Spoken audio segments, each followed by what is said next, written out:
Tricked them. All right. Welcome to The Shift with Mike and Joe. This is episode 29. We got Justin Taylor here. Woo! All right. Thanks for coming, man. Thanks, man. Thanks for having me. Heck yeah, dude. We're very excited to have you. Mike has a Beatles shirt on today, which is pretty cool. Yeah, I found it in my closet. Did you? You said you've never worn that shirt yet. I've never worn it. This is the very first time. I don't even know where it came from, but... Came from your closet. Well, yeah. It was born in my closet. It was born there, yeah. Yeah, man, you got some killer boots, too. I haven't commented on those boots. I've been waiting to. Oh, thank you, sir. Yeah. These were a bucket list purchase for me for a while, and I just got them back out of the closet. Can I guess how much they were? You can. Probably not as much as people would guess. Okay, that helps. Mm-hmm. 300. On the dot. Whoa. Really? Yeah, they were on sale. Nice. Wow. I was going to say 600 originally, and then when you said that, I scaled her back a little Yeah, bit. they were on the shelf for $420 for a long time, and I said, not yet. Yeah. Not yet. Yeah. And then it finally dipped to $299. Those are lifetime boots, though. Oh, absolutely. You know? I love them. Heck yeah, man. These are like my 6th or 7th pair. Marshalls? Oh, that'll get the kids watching, you Yeah, know what I mean? Thanks for throwing that in early on, you know what I mean? Yeah, We you're got to welcome, sir. make sure to mention 6, 7, maybe once every like 15 minutes to keep the kids I watching. don't do brain rot, Joe. I hear you. Yeah. Yeah. Well, see, the trick is we don't either. We just throw in little tidbits of brain rot just to keep them there. Oh, okay, gotcha. You know what I mean? Find out just enough to where I can feel like I'm involved and pretend like I'm involved and then I'm interested. Mm-hmm. And then you throw it out and you're like, okay, good, I'm going to walk away now. Yeah. know? Do you have kids? No. No, okay. But you know what kids are. You do know what kids, you're familiar with the concept of children. Yes, I am familiar with the concept of children. Okay. And I recently have been, getting to do a lot of like all ages shows. And honestly, we've done a lot of them over the years too. And those are the most fun. Yeah. I feel like I saw one recently where you were playing and some kids were up there dancing around or something. Oh, yeah. Yeah, those are really fun for me, too, because,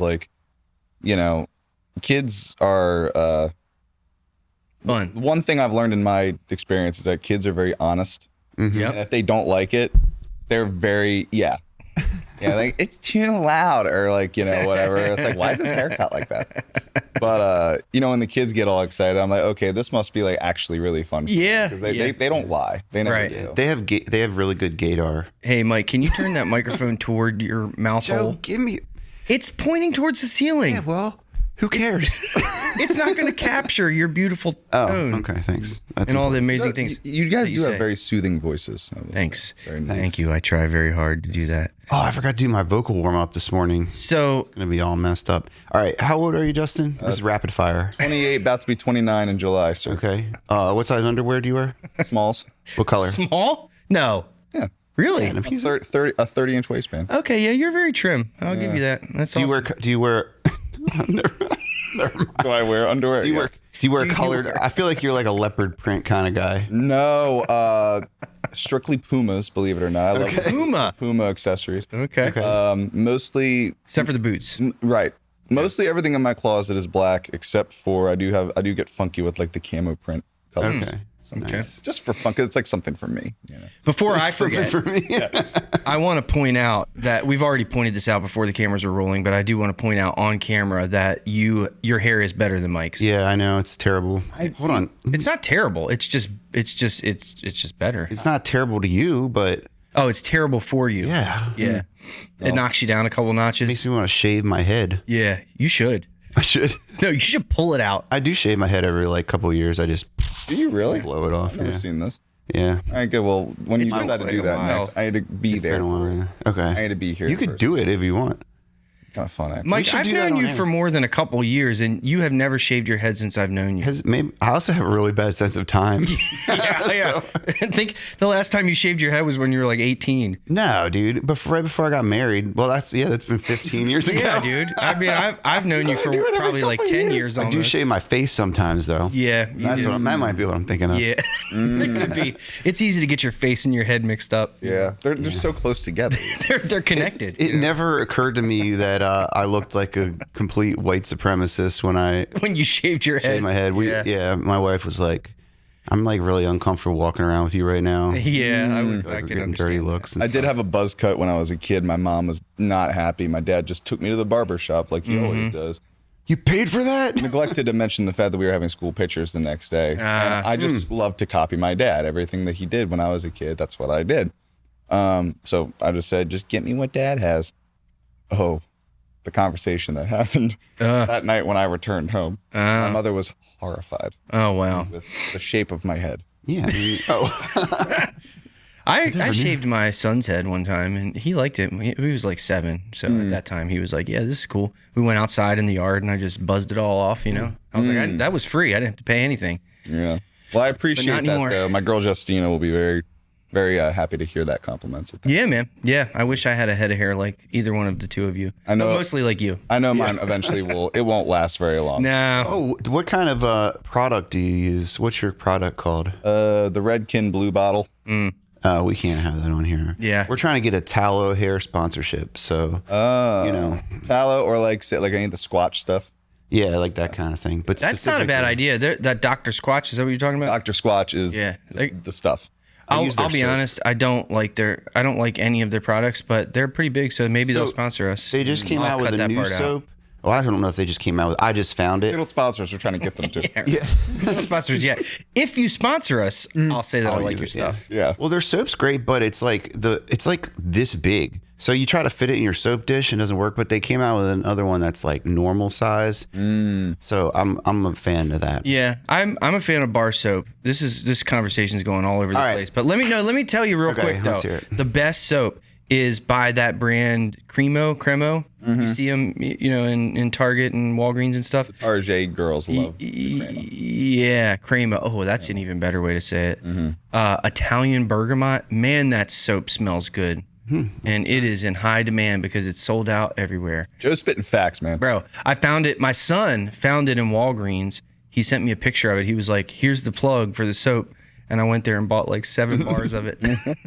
Bought them out. Yeah, Set a little table out up front. Give me everything. Anyway, all right. So, Justin Taylor, tell us about yourself, please. You're a really awesome guitar player. You have a band. Thank you. man. I Tell us try. like current stuff now, and we'll get in the past. Yeah. So current stuff. I've been doing my solo project for like the last. Debut record came out in 2020. And I just started. There's a bunch of stuff I got going on, but yeah, guitar player first, singer second, out of necessity, and I've been doing the solo thing since January 2020. That was the first record, cool. And just been traveling around. I think we've got like 8 or 9 states on the schedule next year, doing the Mid-Atlantic and some Northeast stuff.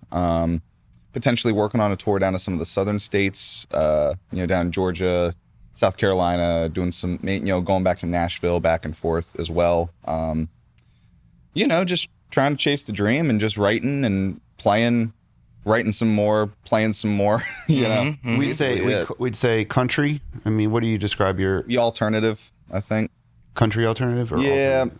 It's weird. Like, I think like my music falls somewhere in this weird middle area of like what the sensibility and like the songwriting of modern country, but I grew up a huge fan of like all of the 80s bands. My dad was a ginormous hair metal fan and hard rock, so like I got my first guitar because he promised me that he would get me.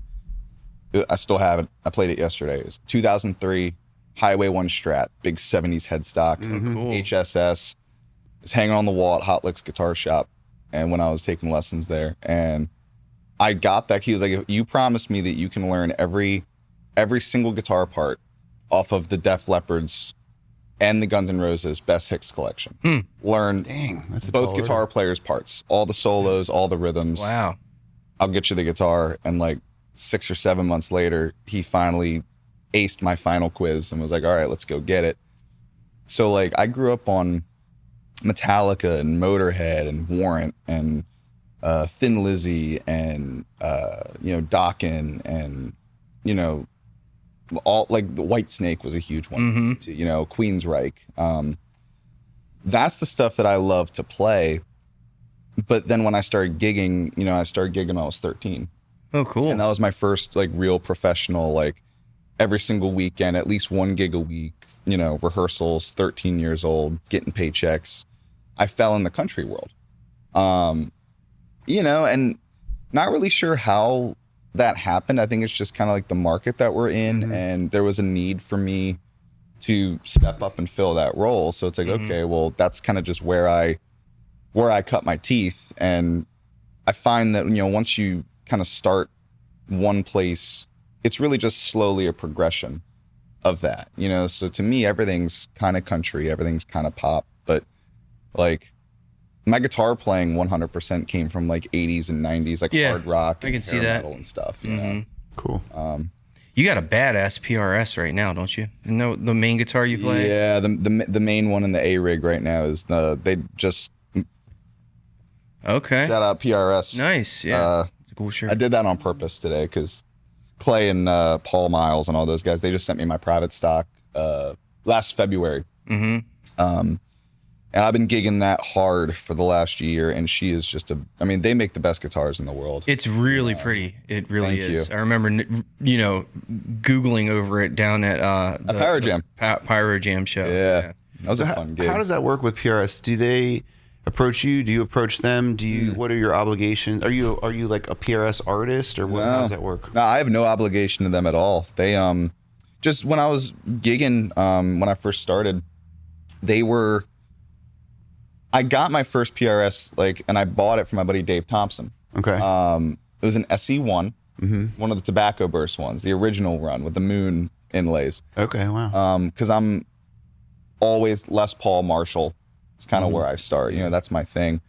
Loved the Les Paul Junior-y kind of vibe of it. 1 volume knob. Okay. And he had done a bunch of upgrades to it. I got that one in high school.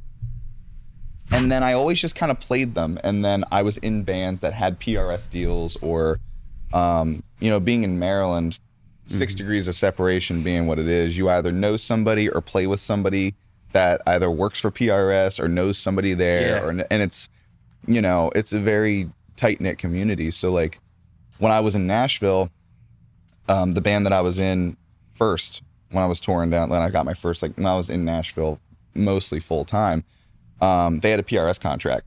So there was some tools that I needed. I ended up finding these SE versions of the single cuts, like the 245s. Fell in love with those, installed some piezos in there, drilled out. I basically did my own work to them. Put some piezos in there, huh? So you could do switch between an acoustic sound, or did you mixing that with your electric sound, or what? So I just run them both simultaneously. Okay. 2 outputs, split one to a DI to front of house, and then I can run the other side through the Marshall stack. Cool. That's cool. And I've got them basically on half of my PRSs are all piezo equipped. I very rarely play without it because I'm the only guitar player in my band. So I don't really I never use the acoustic by itself. Okay.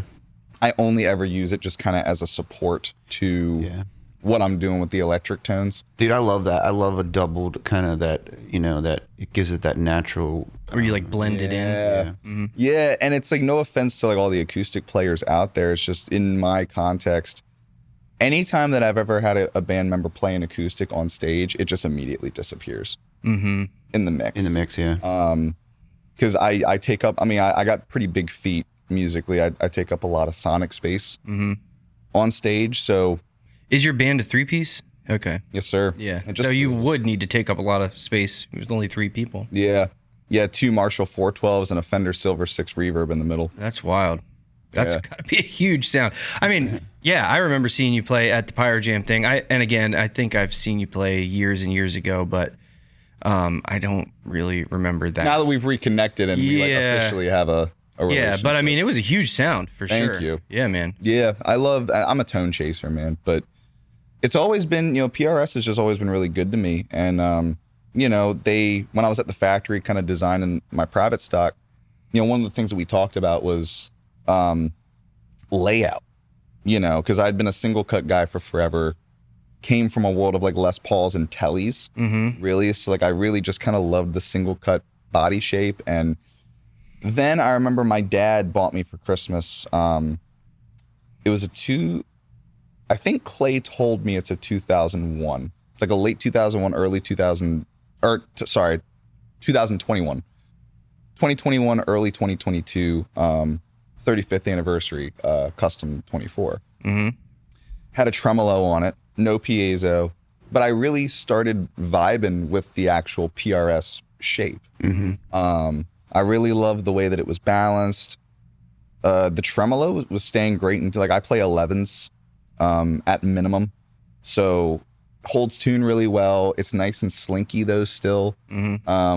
Really just responded to the way that I played. I really liked having 24 frets, which I never really had before. And musically in the studio, it was actually giving me a lot of like cool little things that I could even do in like the lower registers higher up on the neck, giving me different chord voicings and things. Like, I just started really loving it. And so when we built the private stock, I was like, I want to take like everything that I love about my single cuts and everything I love about this one.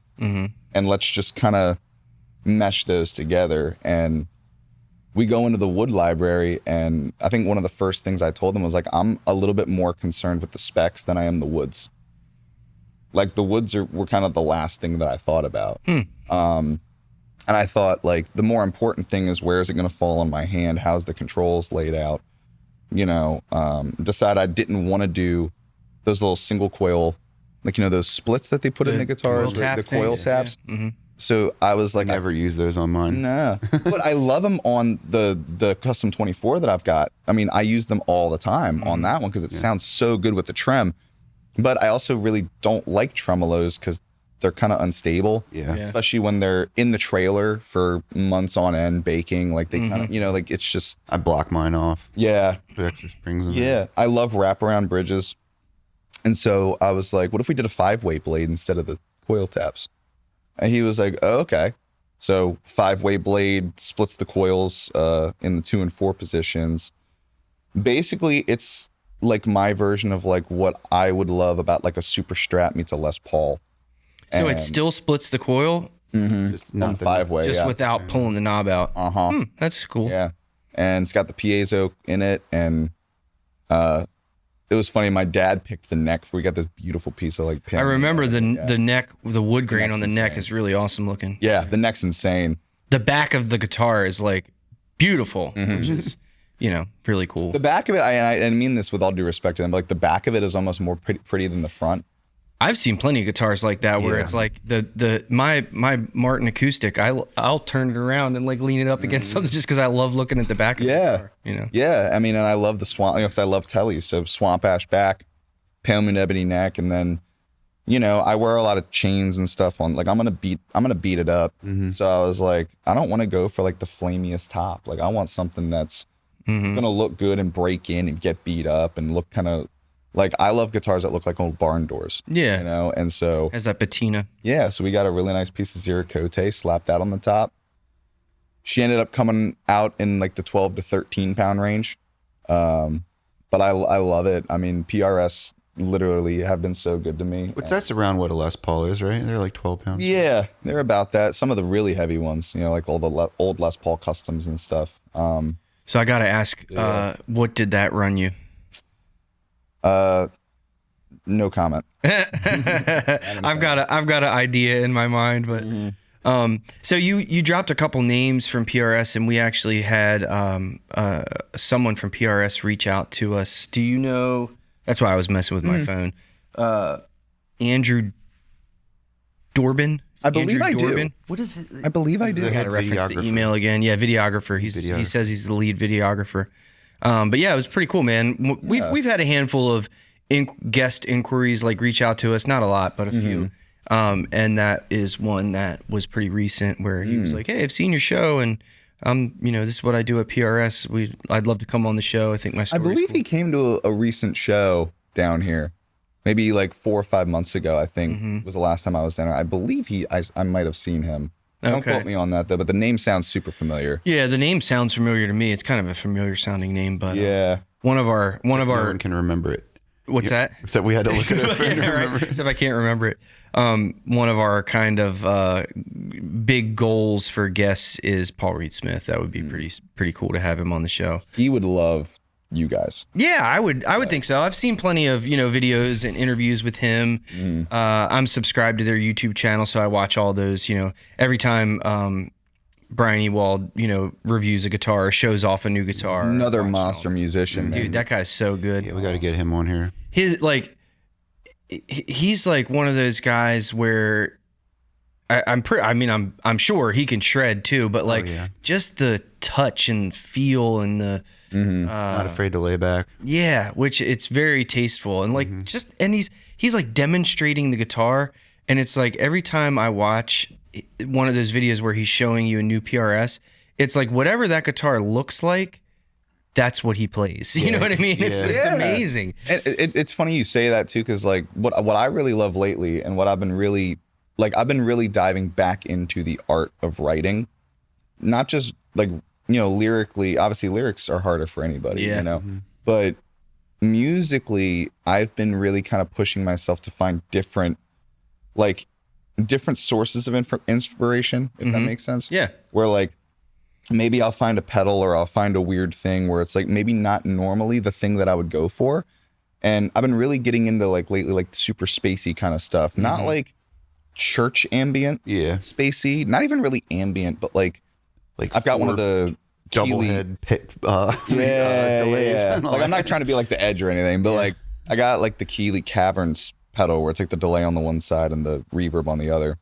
Oh, okay. And I've been really having a lot of fun like with my looper. I finally got myself a looper, and I need to coming up with these really cool kind of like looped sections that I can then play over top of. It's a lot of fun. Yeah, and Brian's one of those guys where it's like I really respect a lot of those players that they don't get too tied to a lot of their like their normal. Like I have certain like everybody does. It's like when you pick up a guitar, what's the first thing you play? Yeah. I'll play like some little like chicken picking thing in an A or something or whatever, or just hit a big E chord. A guy like Brian, I've seen him playing for years, and he always like those kind of players always find a way to like almost not disregard their habits, but they just find a way to like drop into the music and serve it so much differently. Exactly what you mean. Yeah, it's really cool to watch that too. I wish I could do something like that, but I play a G chord when I pick up a guitar. That's the only chord I know how to play. 4 chords and the truth, babe. That's all you really need. Yeah, right. Man. So when you do your the project you have now, the Justin Taylor Band, right? Yes, sir. It's called Justin Taylor, yes, sir. So not Justin Taylor Band. There is a Justin Taylor Band out of Texas. Okay. I'm not sure if they're still around, but when I tried to look up some of your stuff online, it took me a little bit to find this Justin Taylor. Yeah, there's a lot of few people other named ones. that, I'm sure. Yeah. But so you're doing primarily original music, or you're mixing it up, or what do you? A lot of covers. I mean, most of my shows are 3 hours. Yes. So yeah, I do. We've got like, I always put at least like 5 or 6 originals in the set. Okay.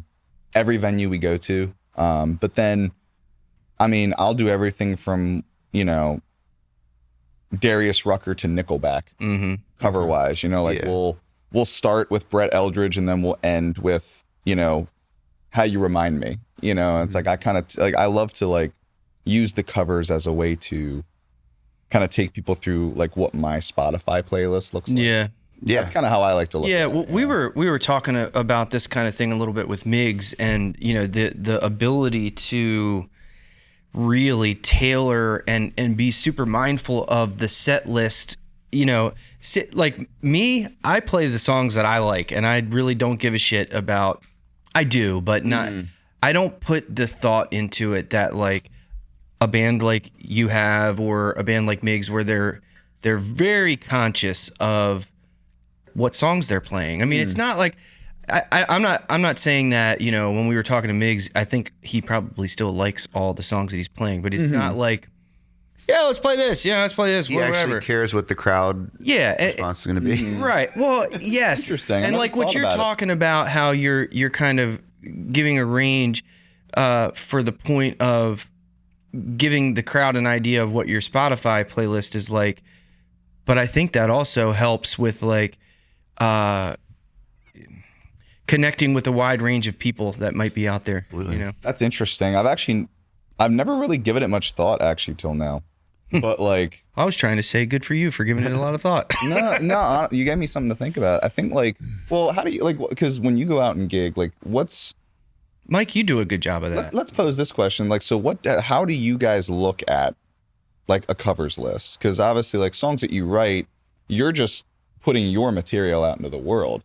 But it's like when you've got, cover material, say you go out and you do you have to fill an hour and a half or 2 hours worth of cover tunes in the middle of all of the other stuff that you've written. It's like, how do you guys look at curating? Like, do you try to look for what's popular or what you mostly like, or what do you, somewhere in the middle? Like, how do you? I don't write music, first of all. I wish I could. I've written. You can, Joe. You have. Well, fair enough. I'm trying. This is not going to be released for a while, so I'm trying to write a song for Valentine's Day for my fiance.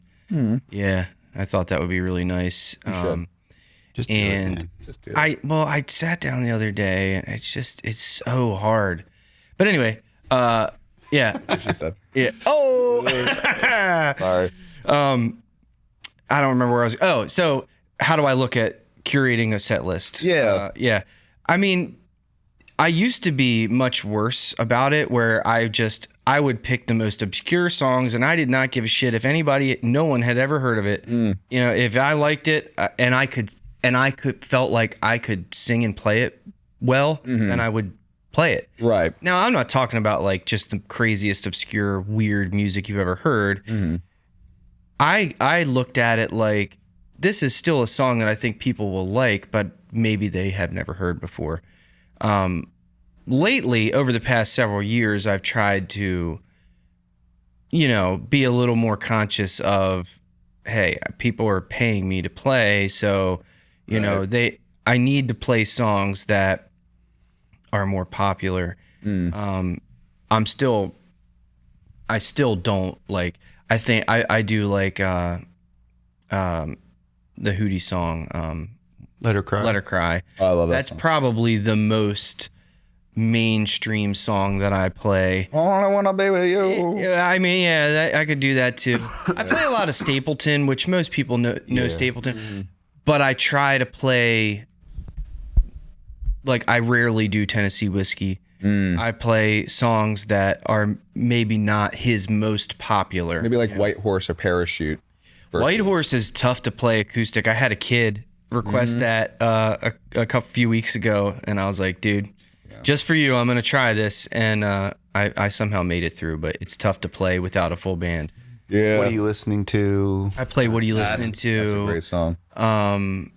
I do some Steel Drivers stuff, which is Stapleton, but most people don't know that. And then, I play a lot of Tyler Childers, which these days most people know Tyler Childers. Yeah. But when I started playing Tyler Childers, most people didn't. Yeah. And I was like, whatever. I really like this music, and I think people will like it too. So I think that's honest, though. It's and I asked that question because I don't really think about the set too much, because we don't ever go on stage with a set list. So wow, okay. Yeah, even you're kind of calling songs out. Yeah, I'm just winging it. I kind of just go up there and go, okay, we've got 250 songs we can play. You start to get a feel for what are these people responding to, and that's kind of how I do it too. Yeah, and I like to go into the bar I try to at least get in about 15 minutes before go time, because we'll do our sound check, and sometimes there's people hanging out, sometimes people aren't, depending on how early the show is or how late it is. But I can kind of tell, and especially in sound check, you might run a song or two, or a piece of something, and if it's dead silent at the end of sound check and there's people there, I go, maybe not that kind of room. We'll skip that one. And if they start going, oh, hey, somebody's here, then I'm like, all right, that's the path. But so it's more of a feel kind of thing for you. Yeah, and I'll normally walk in and grab a beer maybe 15, 20 minutes before showtime, get my guitars tuned up, just kind of survey the land. But I'll literally survey the land, and I'll go, okay, what's my demographic tonight? Who's here? Do I recognize anyone in here? Are there people here that I see before every single time I play here? Yeah. And then you start to look for those kind of things, and I go, okay, if I have a lot of friends in the house, so to speak, then they know what they're coming for, and then it gives me a lot more freedom, because then I don't really have to think about it too much. Yeah. But then sometimes you look around, you're like, I'm kind of not really sure what they're going to pop to. Yeah. So I'll play one of my songs to open the show, or maybe I'll start out with a cover. I don't really know. but I'll just tell the guys, hey, like here's the first 3 songs. See what happens after that. You know. Yeah, I think when the rare full band shows that I play these days, it's kind of a similar thing. Like, all right, here's the first 3. We'll kind of go after that.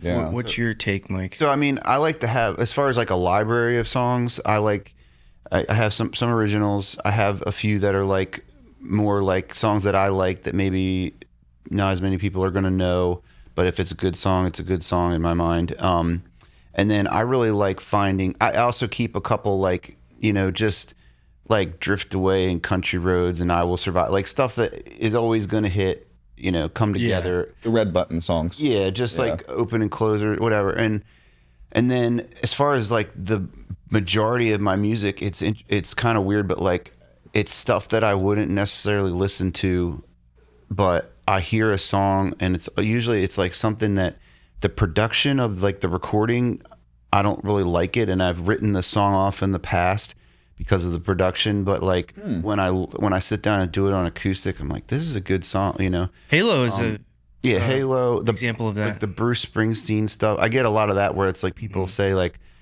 I didn't really like that song, but I liked it the way you did it, and it's something about just stripping all that. I think a lot of times people write off songs because of the production. It's old production, or it's, you know, not the style of music they listen to. But when you just break it down to an acoustic song, it's like, oh, that actually is a really good song, you know. And those are my favorite songs to find, you know, stuff that I hear like I haven't done it, but like Sailing, you know, I hear that song like, heck yeah, that's a killer song, you know. The one you were playing before we started? Yeah, like that would be a good, like, up my alley. The new intermission song, by the way. If anyone needs a bathroom break, we're playing Christopher Cross. Yeah. Is that what the Christopher Cross Sailing? That was okay. Or like Baby Come Back, you know, or I mean, that's a good tune. Yeah, like those kind of songs where it's like you've heard that song a lot of times, and it's like it's not something I would like put on my Spotify playlist. But like every once in a while, I'll hear a song that I've heard 1,000 times, and I'm like, wow, that's actually like a really good song. You know? I mean, honestly, anything off the yacht rock playlists are like always the same. That's a good point. Too. I should look into trying. I'm always trying to add new covers and like try to pull something out of left field like that, like some kind of yacht rock. Yeah, song. I mean, a lot of times the lyrics to these songs are really good, but it gets missed because of the vibe of the you know, the recording. I think. Yeah. Have you probably not, but because it was, I don't think it has a whole lot of views, but. Mike did a cover of Halo by Beyonce. I did see it, actually. Did you? Yeah. So just the other day, he asked me to change it on his website, and I listened to that song again. And then I went and listened to Beyonce because I was like, I don't think I've ever even heard Beyonce's version. Very different. It's very, very different. And yeah, man, I mean, you know, I'm not a huge Beyonce fan, but I definitely like your version a lot better. But it's like when you listen to that song, like, and you're like, okay, let me just... what are the lyrics to the song? It's like pretty good, you know, and in a different vibe, it would be something I would listen to, you know. So. And that Taylor Swift song that you do a cover of, I think you do a couple covers. Yeah. Don't you? What's the one that you did at the Ramshead outside venue? Blank Space. Blank Space, yeah. Yeah. Blank Space, baby, and I'll write your name. Yeah. And a lot of times I'll take things out, like like Taylor Swift songs, like I like totally don't do the bridge to that song, and like I don't do the like whoa-woes and stuff like from Beyonce, you know. It's like I'm not doing any of that. But yeah, well, and you can tell too, like when you strip stuff down like that, every time I do, like if I'm just sitting at the house and I'm just like working on, like sometimes I'll just pick random cover songs to be like, yeah, let me just like learn some new stuff, you know. Like I'm kind of just rusty on like learning new material, or like even like that last you know, that I thought the Sabrina Carpenter record was phenomenal. I thought the Chaperone record was phenomenal. Like some of the pop stuff that's happening right now is like really awesome, well written. Yeah. You know, and I'll sit down with it and then I'll be like, it feels like it was written on an acoustic. And then I'll look at the writer credits, like 3 songs off that Sabrina Carpenter record. It's like, oh, Taylor Swift has a writing credit. It's like, oh, so she was probably sitting on her couch and came up. Like, you start kind of seeing maybe how these people like come up with, like, where do these songs come from? And it's like, if you can strip a song down to just an acoustic, and it's like just a voice and a guitar can deliver the message. It's like, that's how you can tell like the really, really great stuff. From, like, for sure. You know, so we're talking about this. There's an Adele song that I really would love to cover. Man, it's one of the more recent ones. Easy on Me. That one. Yeah. Dude, I love that song. That song's a gut punch, man. And her production is very sparse most of the time. Yeah. It's like I think like when I write a lot of acoustic stuff, and when I go to when I was recording, I was like, I gotta like full band, everything's got to be full band, everything, I gotta have all these guitar parts and stuff, and like a lot of times it's like I don't think this is really any better now. Like, you know, something I thought was interesting. I think it was Rick, the YouTuber. What's his last name? Beato. I was watching him like review that song, and he was talking about how it was stripped down, and he even mentioned like there were certain notes that she didn't hit. Right, yeah. And I was like, I never would have noticed that, but he was like, you know, giving her respect for not, you know, overproducing it and like letting some of that imperfection come through, which, I mean, it takes somebody like that to even notice that certain things are not perfect. Cause I never, like, when I was watching that, I was like, wow, I did not, everything sounds perfect to me. Yeah. But that's actually something I've been focusing on lately too, is like, when I had a song, I'm doing this new series of songs called The Work Tapes. Oh, yeah. Because I'm in the process of moving, so my studio hasn't been accessible to me for a little bit. But I was just in Nashville, like top of November, writing some new songs, just, you know, meeting up with some friends, doing co-writes, and I came back, and that song I had been working on for probably like 4 or 5 months, and I was playing it at some shows. I debuted it. A couple of the videos I posted, like just from playing it out at like the writers' rounds or whatever, started doing really well. And I said, you know, I could sit here and just want it to make a knockout first impression, and I could save this. But then I start looking through my phone one day, and I'm like, I've got like 5 or 6 songs here that I'm not really sure if they'll ever be anything massive, but I really love them, and I think they're great songs, but they're not perfect. They're demos, they're work tapes. And the reason was just getting so much like, hey, like, I love that song, you should put that out, that lately what I've been trying to do is put a song out every 6 to 8 weeks. So like every month and a half to 2 month mark, I want to be dropping another song. yeah. And I'm like, well, what can I do to just kind of stay on track? And I'm like, I was having a conversation with a friend of mine. I'm like, why don't I just put the demos out and just release them and go on ChatGPT and be like, hey, this is what I want to do. Here's my artwork idea. What do you think? Because I'm horrible with Photoshop. Like AI is actually good for some things. Oh, dude, it's great for especially when you're technologically illiterate like me.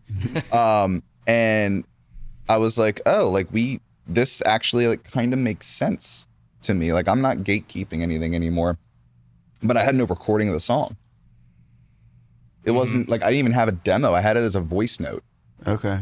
Literally my phone sitting on my desk in front of my mouth with my acoustic. And I went, that's good enough. Took the voice note, dropped it into GarageBand, did a couple guitar overdubs, and then I did a quick master and I released it. Nice. Because I'm like, That's cool. like, why not? And it's kind of like somebody just hit me up the other day. They're like, it's really cool that you can actually like hear when you like cleared your throat Right. at the end of the one phrase. It's like, it feels like I'm in the room. People do love that kind of stuff. I think there's a renaissance of that where it's like we want authenticity again, you know, because it's the pendulum swinging back. I remember I came across Jimi Hendrix recording, and it was like you could hear him like turning the pages of whatever he was like reading. Yeah, it was really old. And I just remember I was young, like 20 something. I remember thinking that is so cool. Like, because it just makes you feel like you're like sitting there with him. You know what I mean? Yeah. Like whoever gets like back in the day, it's like everything was so polished and so like everything was so gate kept where it's like I would have loved to have seen how they captured Frank Sinatra's vocals. Yeah. You know, well, these days it's so much, you know, all that kind of stuff is so much more accessible. I mean, you can record a highly polished album in your living room, literally from your laptop. Yeah, and make it sound, you know, if you know what you're doing, just like it was recorded in a studio. So, yeah, I mean, I think a lot of people connect with stuff that sounds more authentic. Yeah. And like the humanity, like things got, what you just said, it's like, I think things got really, like there was an era where like everyone was so focused on perfection. Like when Pro Tools came out. Yeah. And even now it's like, I refuse to use Kempers and profilers and if I'm doing a fly date, sure. But it's like, no, there's a reason I bring the Marshall stack out. Have you guys ever seen that documentary on that recording studio that was in California? Sound City. Yeah. There's a part where it's either Tom Petty talking or someone talking about Tom Petty. I don't really remember.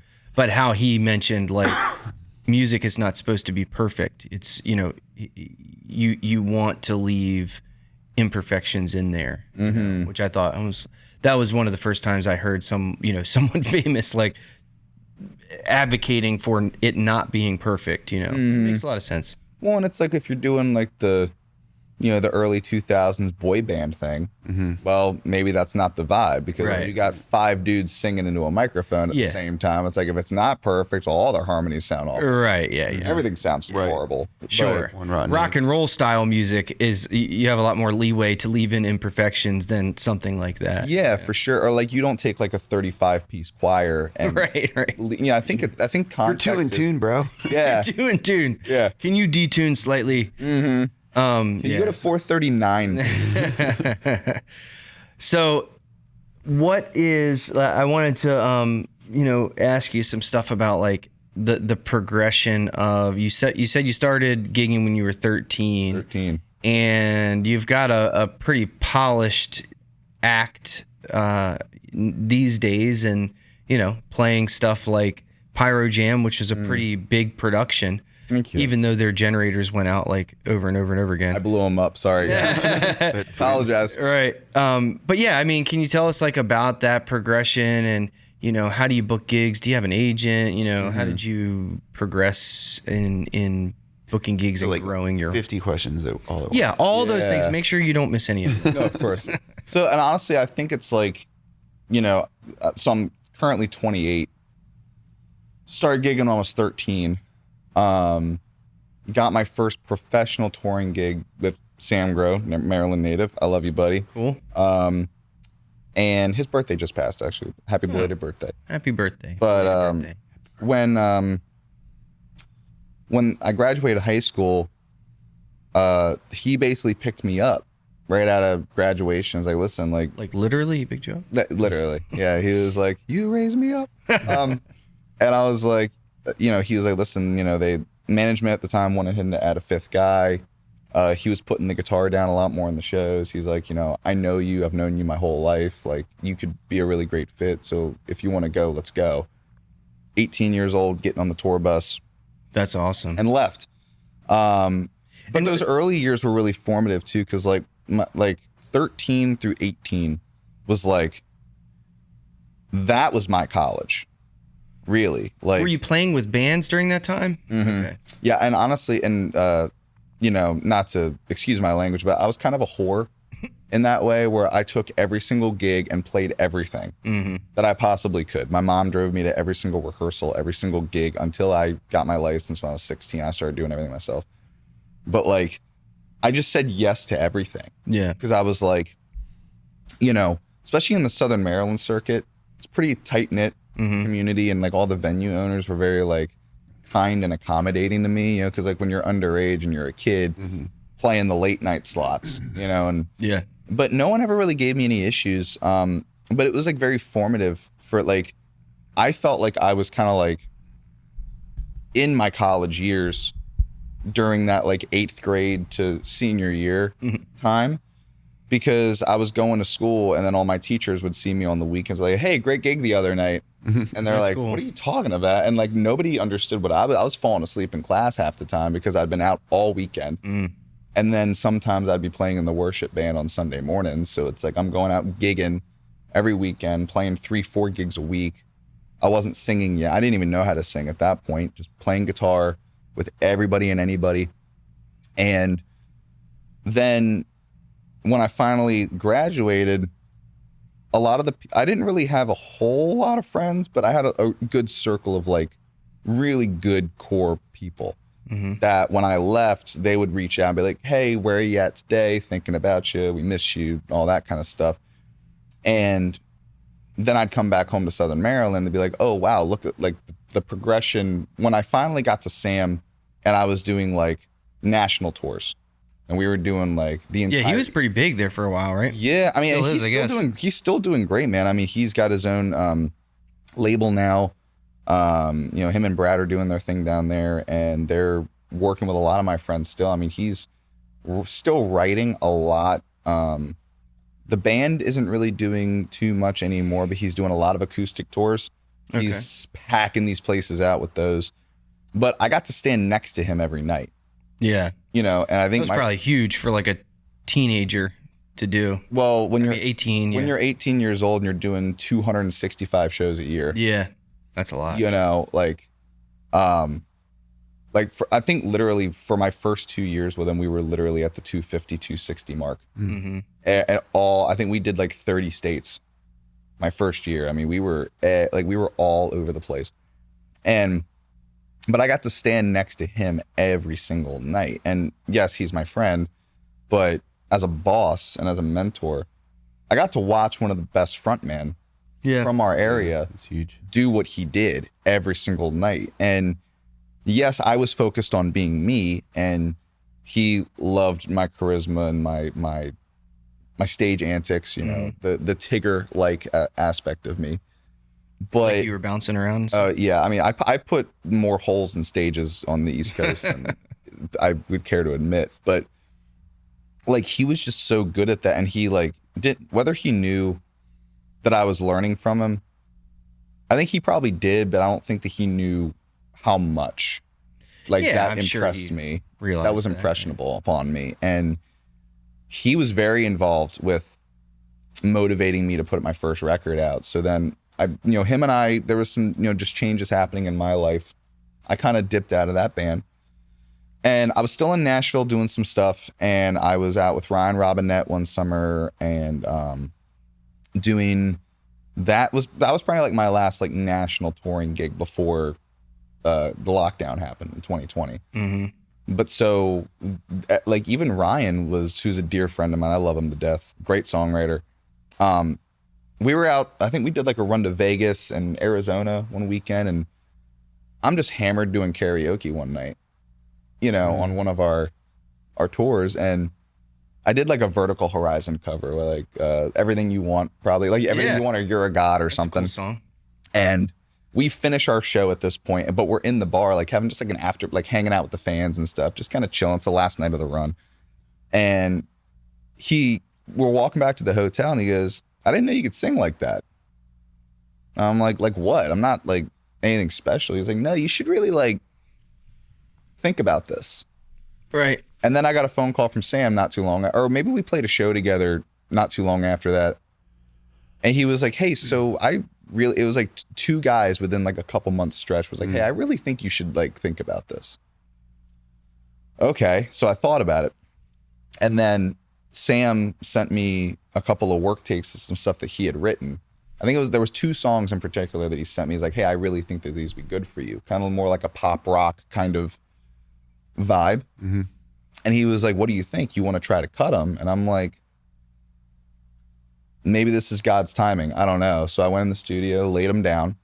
And then we ended up doing a 5-song EP that was the first, the JT EP in 2020. So like, that's kind of how the whole thing came about. I never really wanted to be a front man. I never really, if I'm being honest, never really wanted to be a singer because of the responsibility that you have to, it's an obligation. You got to look after your voice. You got to look after your body.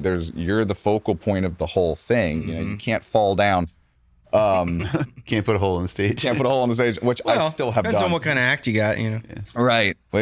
Promoter came up to me after that night too. He goes, well, we just did some maintenance on the stage. We were in like Virginia somewhere. He goes, I knew there was a weak spot somewhere. It looks like he found it. It was so funny. Yeah.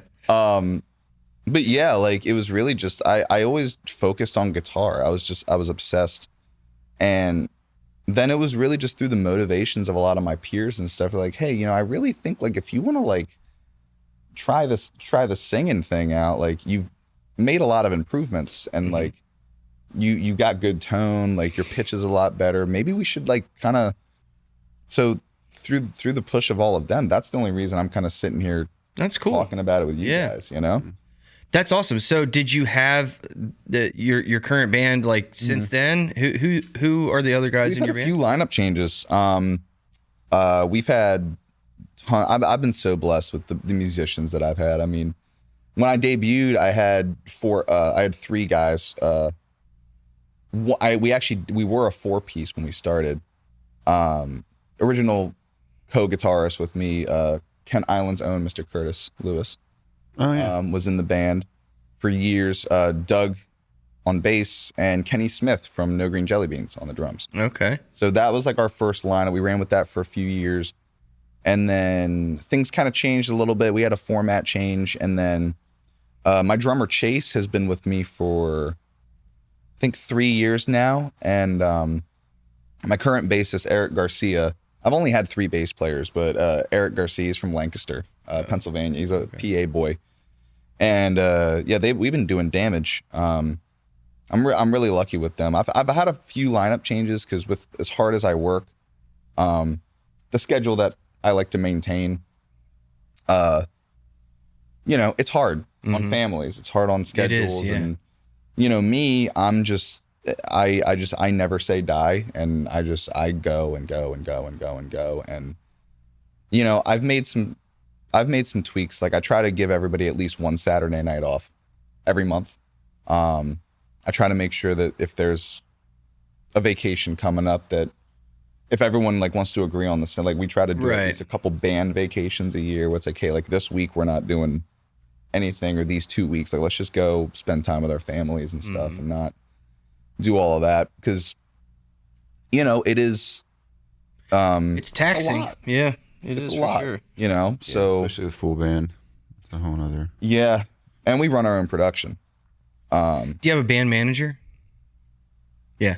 You were talking about like becoming a front man too. And if you are also the band, that's a whole nother layer that is added when you don't have a dedicated manager. Yeah. Coordinating all the guys in your band, man. Yeah. It's a full-time job for sure. I've been very lucky too, though. I've literally got, I think, 5 booking agents right now.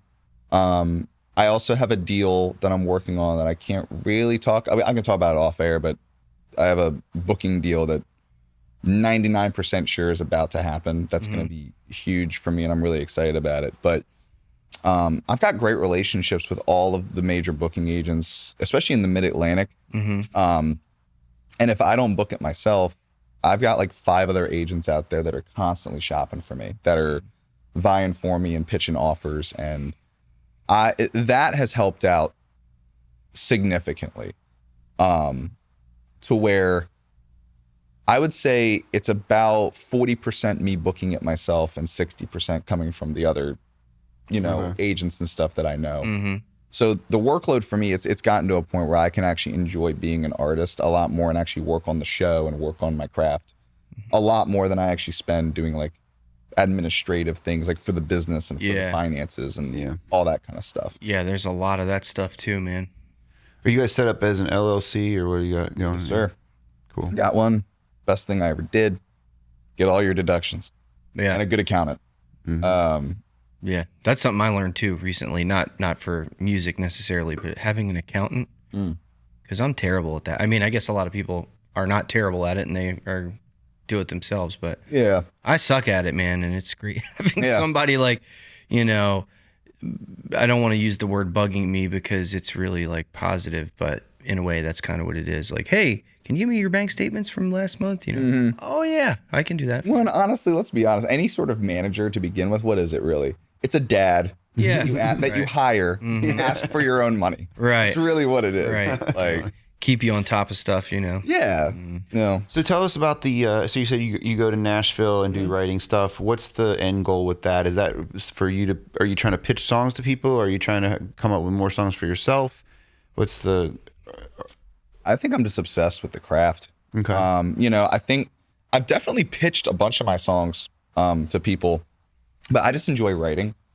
You know, I still love going down there with the mindset of like, and honestly, part of the reason I don't live there currently is because I kind of like the aspect of going like, okay, whenever I drive or fly into the city, that's when I'm clocking in. Yeah. You know, so I kind of have this way of like building up all of the stuff that I want to do. And I'm like, okay, so for these 5 days, I'm clocking in and these are all of my appointments rather than just sitting there and just waiting for stuff. Yeah. But like songwriting down there is awesome because you just get 2 or 3 guys in a room in a condo and crack a beer open at noon and go, all right, so what's going on in your life?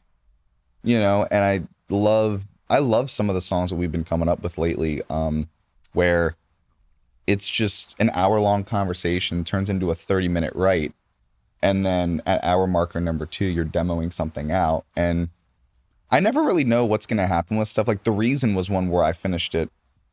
And my buddy Yvonne Newman actually was down there on that run with us, and we were on a couple rounds, and he's like, yeah, you need to play that like tonight. Like I wrote it, finished it that morning, and we went right to the writer's round. He's like, yeah, please like test that out, like see what happens.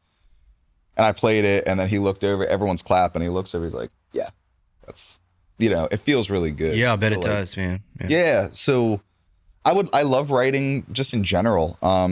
If there's ever an opportunity where maybe I don't necessarily know if like maybe I feel like a woman should sing the song. I have a couple of those where I'm kind of sitting on them going, not really sure what it's going to do. Have you pitched anything to other artists? Yeah, I actually have, yeah. So my buddy, funny enough, I actually have one in my head right now. Miggs, I have to call you because I have one that I think you'd want.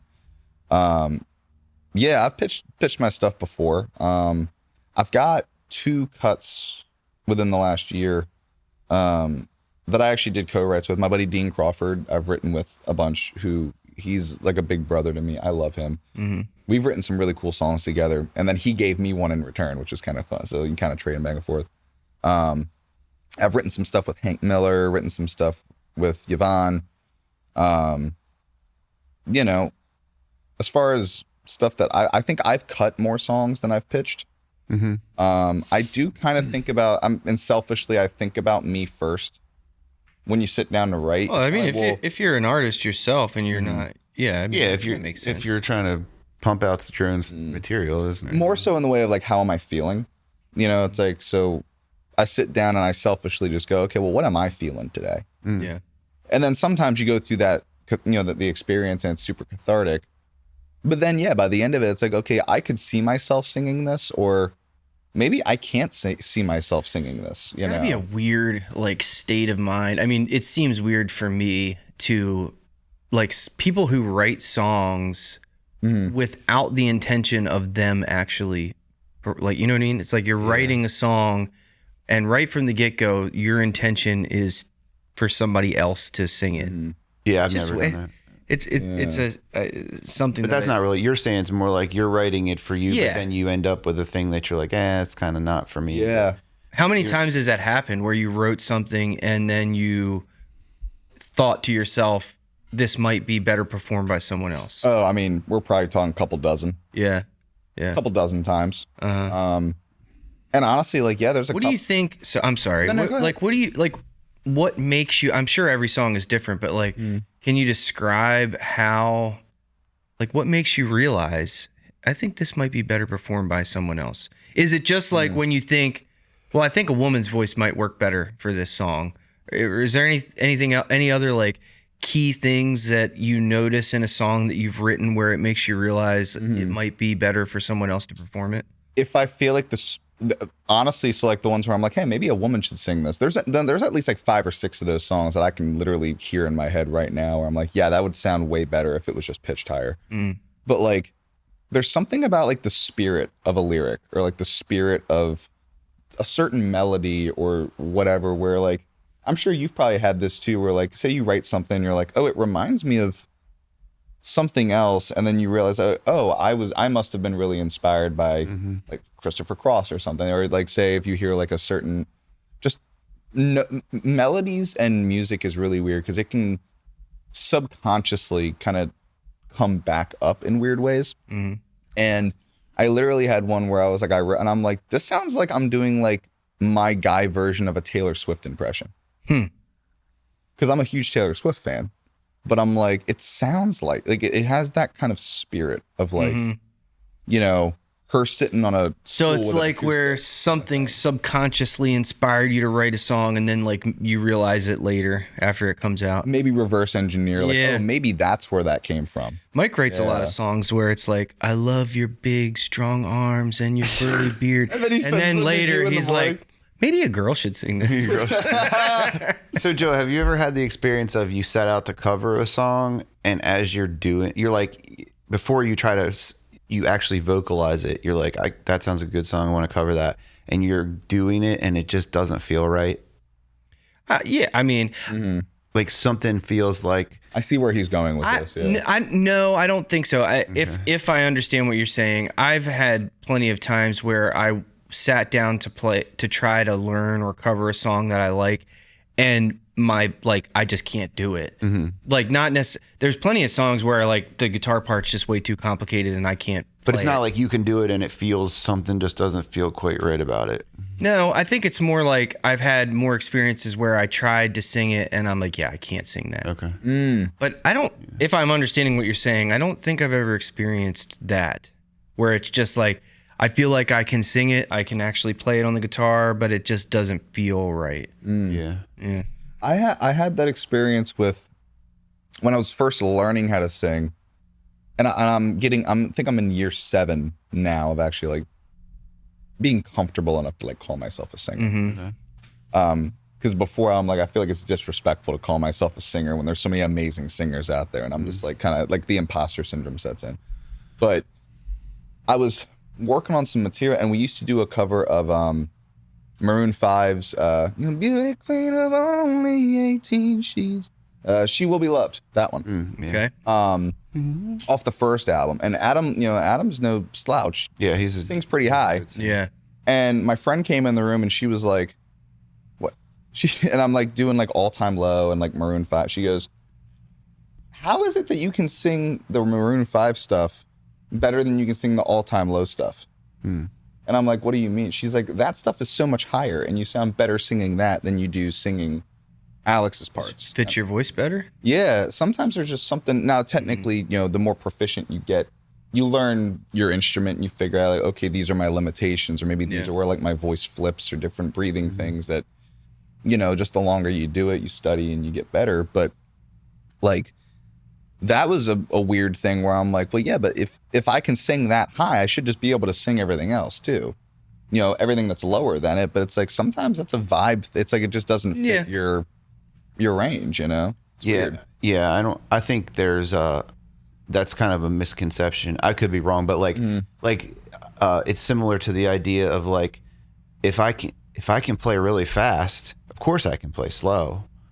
Right. But that's not true. Yeah. Right. And it's like, if I can sing really high, of course I can sing really low, but you have to develop both of those. It's like, if my biceps are really strong, my triceps also must be strong, but that's not, I think they are. You have to actually train both parts. They are mutually exclusive. Yeah. Yeah. Cause I'll get my students all the time when like, I'll be like, that's really great. You're doing awesome. And then I'll be like, all right, let's get the metronome on and we'll start speeding it up, and they can hang. Right.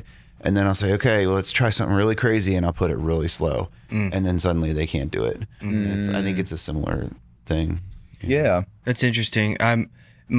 My mind goes to, so with cameras and camera sensors, I don't know if you know much about cameras. Not very much, but I appreciate. One of the big specs with a lot of cameras is dynamic range. Like, what can, in terms of light, like brights and shadows. Mike's gonna fall asleep. Oh man. What can that camera capture? You know what I mean? And there's a certain range, right? It's up and down. Yeah. It's not like, it's not linear. Yeah, right. It's so the range that your voice can go in is, it's a particular range, and just because it can go up here doesn't also mean it can go way down here. It's like, if it can go up here, maybe the bottom end is here, Yeah. Mike, look at my hands. But even watch my hands go up and down. But even the within that range. No. Together It's like for like this. 10 seconds. Still have to work. Just like this. All right. I thought it was a great analogy. I think it's No, good. yeah. Well, dynamic range. Like, think about that in the musical term. Same it's thing, like, yeah, right. It's like, well, what is the dynamic range of like, if I plug my PRS into that Univox over there, it's gonna sound great when I'm hitting it lightly.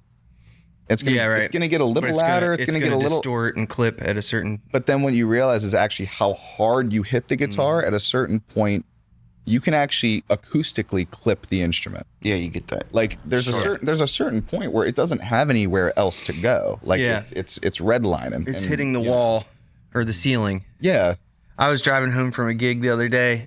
Not the other day. It was probably a month or two ago, and thinking about trying to cover Adele, the Easy on Me song. And I was actually using ChatGPT to try to help me out with it, to try to find like a different key. So like, I was like, is there an app that you can like sing into and it will tell you like what key you're in, you know? And because but first I tried to sing it. Like, it's great. I do this a lot when I'm in the car by myself and no one can hear me. You know what I mean? I'm like trying different ranges to figure out like, okay, where does it feel comfortable? Where can I hit both the high and the low part? And then sing that into the recorder on my phone, and then like put that into an app and tell me what key I'm in.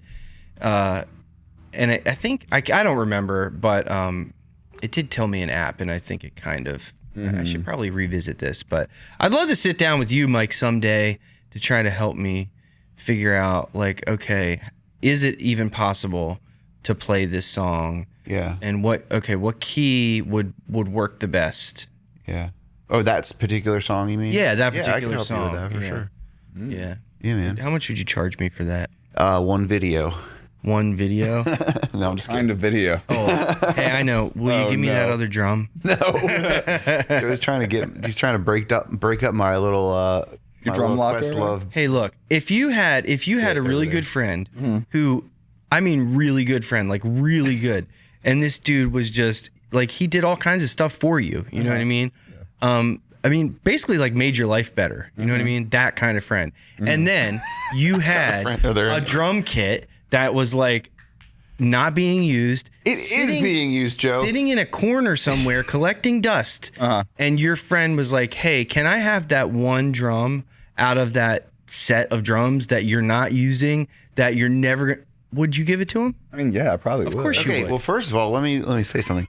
So I already gave him... So I have the little Questlove kit. It's got 2 matching toms, a snare, a bass, and then I had this other little tom that didn't belong to that kit, but it was like a kid-sized tom, right? So I put it on there. And I loaned this drum set out to students. It just came back from a student's house, which is why it's sitting down there. And anyway... I asked you why it's down there. You said you didn't know. Are you You're sure? like, yeah, you were like, I don't know. I probably just didn't feel like answering you. But anyway, he's been asking me for this little the little black tom that doesn't belong to the kit. Right. I finally gave it to him yesterday, even though it completes the kit. I finally gave it to him yesterday.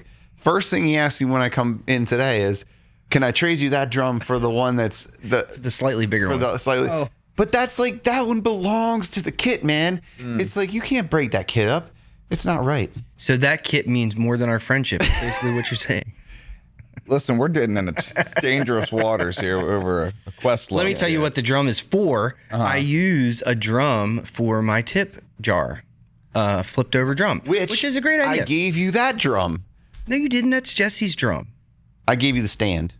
You might have given me. And I gave Jesse the drum. Maybe. Okay. But the one that I currently use, it's always been too big. It's a little bit too big. It's kind of cumbersome to carry around. It's like a Tom too. It's old and beat up, and the bottom is starting to fall off. And Mike has it's a really nice drum. It doesn't have any stickers on it, so I can customize it. It would really work well for me. And I gave it to you. I gave you the one. I want the other one. And I also changed my can mind. give you another drum head if you need it for the other one. This is a lot of effort for a tip jar. Dude, people love the tip drum idea. I've had plenty. Yeah, people do like the that. people that understand what it is. It's so funny too, because sometimes you'll, like, I literally have Look, he's shaking. He's like, yeah, man. on the drum. I have the same thing. I literally Oh, okay. have tips appreciated written right on the front of it, and it's sitting out in front of me on a drum stand flipped over, and people will walk up and like, where do I put? Dude, it happens all the time. I'm like strumming the guitar, and they're like, here you go. Like, bro, it's a fucking tip drum right there. Yeah. But other people who know what it is, they're like, oh, that's such a cool idea. And I really did think it was a great idea when Jesse first brought it. I mean, I would never think to do that, but I'm also not that smart. Well, I didn't think to do it either. I'll give credit to Jesse Kirchner, who used to play bass with Heavy Fred. I gave him the job of getting a tip jar to bring to the gig, and that's what he brought. And I was like, that's a really cool idea. Yeah.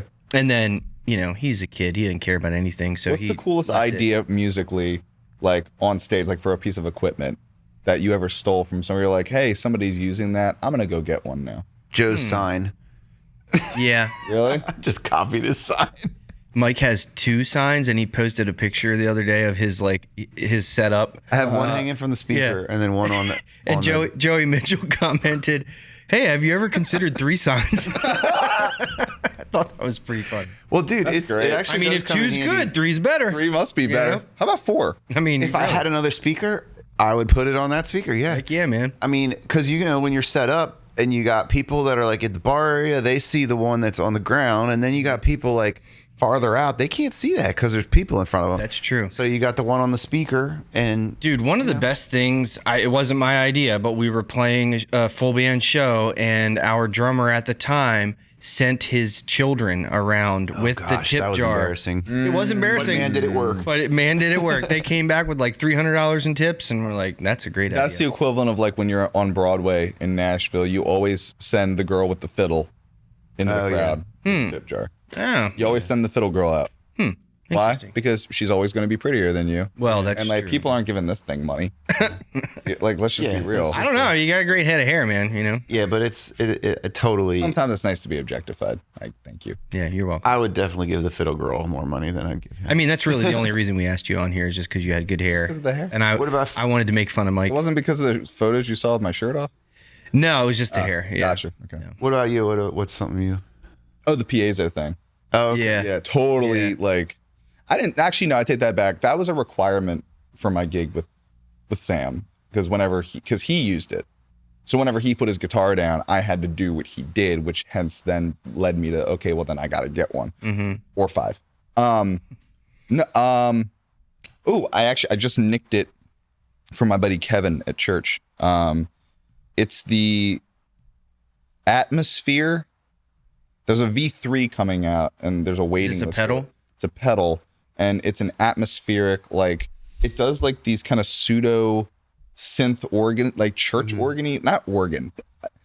It literally sounds like if a piano and the universe and the stars itself had a love child, and it just kind of gives, like, a little bit of a dusting of, like, literally air. It sounds like air in note form. I'll have to show you a video of it off air, but it's like $300 or $400, and he puts it on a music stand because he sits down in church when he plays, but he's got his acoustic running through it.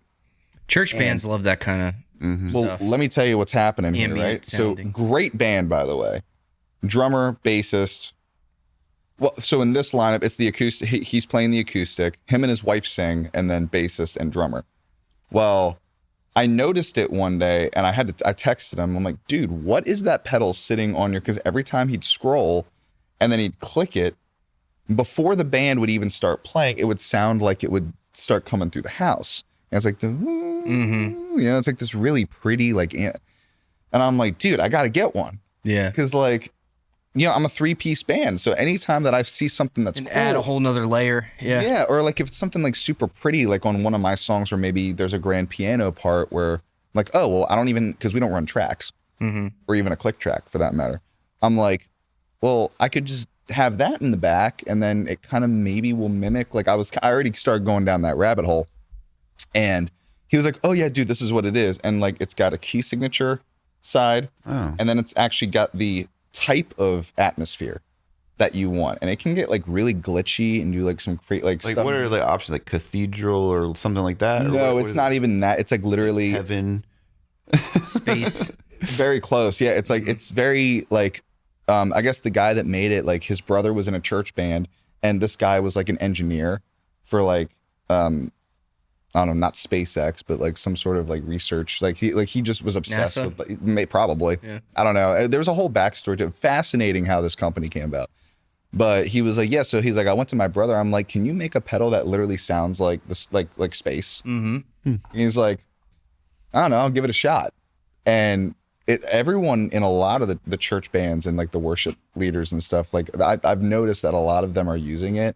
It's the coolest piece of gear, and I'm totally getting one. Sounds pretty neat. Yeah. There's a wait list, you said? Yeah, you got to pre-order them because like it's like literally they're all handmade, small. They're probably batch, made in space to capture that sound. Could you imagine if you like go to these guys' shop and there's like a little green alien was that just like losing his mind, soldering capacitors together? Mental like basically what you just said. Yeah. Got that mental picture. Like this dude, they're just sending him into space. And then the dude, he's like, I hate my life. Yeah. He's like, hey, Glebe, we got 500 more orders. Oh no, they're sending monkeys in there.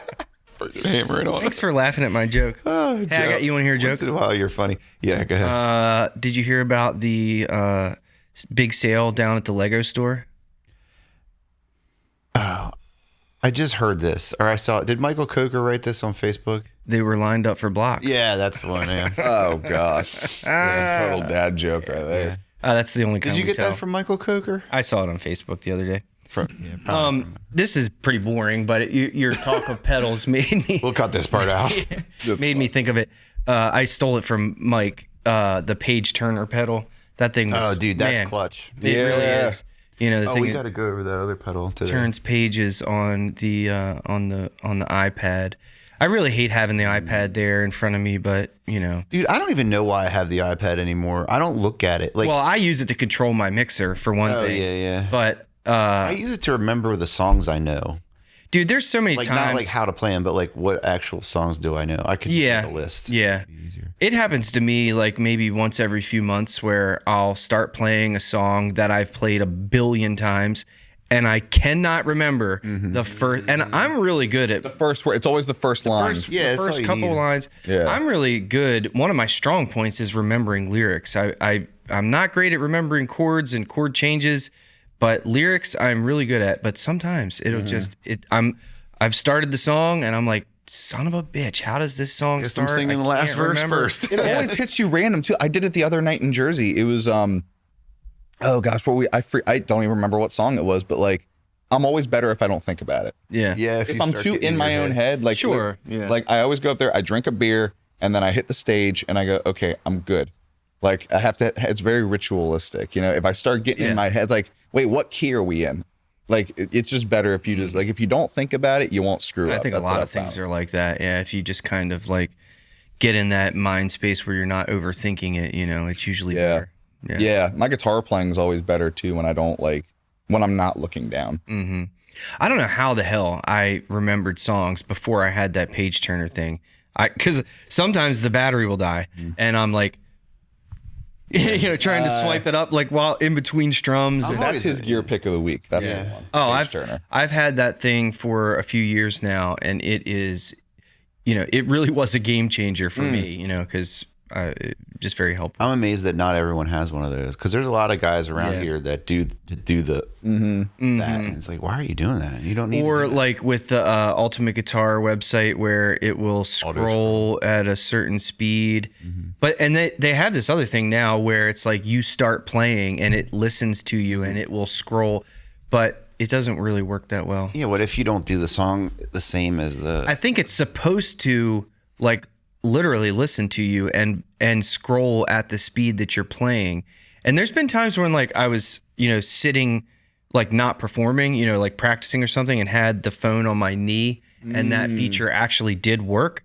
But I've also tried it while playing a gig and for some reason it doesn't seem to work that well. Well, and you know, in a live environment, like that's the thing I've always realized is you get out in the wild and stuff done. That's when, I mean, that's when it's not going to work. And for something like that, it's like if you've got like a bunch of like, concert and like ambient noise. Yeah, it just can't distinguish. Sensitivity can't tell, like, you want to talk about like noise floors and stuff like that. Like, and the sound of you coming through a speaker is different than just the acoustic sound of you and the acoustic guitar, 100%. But yeah, that page turner pedal is pretty good. I recently got a JHS color box. Actually, it's not that recent, but you ever heard of that pedal? I love that pedal. It's pretty cool, and I've been putting my vocals through it. Really? Yeah, because it has XLR ins and outs, and it's probably just in my mind. It probably really doesn't do anything at all, but I think it's cool. Well, sonically, what is it doing? Well, it's supposed to. For your vocal. It's supposed to emulate like a Neve console, like channel strip, kind of thing, and it. With guitar, it can do everything from just like a very light bit of like console saturation all the way up to like it can sound like a crazy distorted fuzz, and that's kind of what I thought it was going for. Was like it's like that, like I've seen a lot of guys use it as like, the channel's broken, and dime it. Right. Like you think of like the Beatles would do stuff like that, put their guitar straight into the console, into the desk, and then get that fuzz, distorted clipping sound. Yeah, I think that's the main purpose of that pedal, but. I usually keep the clipping turned down quite a bit, where if you really sing loud, like you can hear it oversaturate a little bit. Okay. But basically it's just like bypassing the gain from the mixer itself. The gain in the mixer on my vocal channel is turned down pretty low. And then I have that JHS pedal, is providing most of the gain. I actually have an interesting question for you guys, because I run my own front of house mix. Hey, we asked the questions. Right? Yeah. No. I'm just kidding. This is funny because I want to know genuinely, because you guys are both singers. Reverb and delay or no reverb and delay on vocals? Oh, I definitely use reverb and delay. Not a ton. Actually, I bought a JHS tape delay. I think it's an oil can tape delay. And I have my vocals running through that too. Mainly just because I wanted to like try some different stuff. I have a Soundcraft UI-16, and I actually like the effects that particular mixer has. But I just wanted to try something different. So it's definitely more like fine-tuned controlling, because you got controls on the pedal, then you got the gain of that channel, because I have them running into different channels in the mixer, and then mixing that together. Right. So really, I just have overcomplicating things, but sometimes it's fun. But I do. I like the sound of like a slight slapback delay on vocals, on my own vocals, and a little bit of reverb. Yeah. Interesting. So I have on my pedal board, I have like one of those all-in-one vocal / guitar pedals. It's like, because I'm only running, I have like a clean sound and a dirty sound, like the TC electronic one. Yeah, it's that. I see. Yeah, the Helicon, I think. Yep, TC Helicon. Yeah, and and then I run that into a little pedal mixing board. It's like a mixer that's a pedal.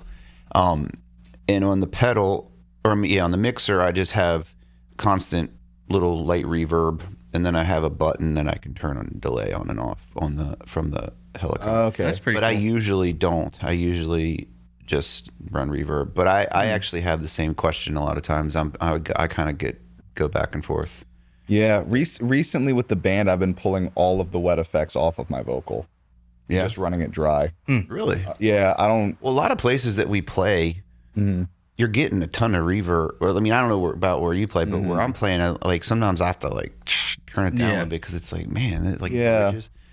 Yeah. Well, and it's interesting because, like, we play pretty loud, not obnoxiously loud, but like, my drummers, I have two main, Chase Boston is my main guy. Recently, I've been, the last couple of gigs, we've been playing a guy named Shane McNew out of New Jersey, who's been helping us out just with some scheduling stuff, but he's a phenomenal drummer. He plays drums for Jeff Fodor out of New Jersey. He lives up in Atlantic City, phenomenal kid. And he's got some plexiglass shields that he puts up in front of the cymbals. Just for some venues, like even honestly on the bigger stages, it really helps with mic bleed with the cymbals because he hits hard and I want him to hit hard. I hate closed hi-hats. When like I hate a closed hi-hats and I want it, we got to fill space. I want stuff to ring. I like the wash.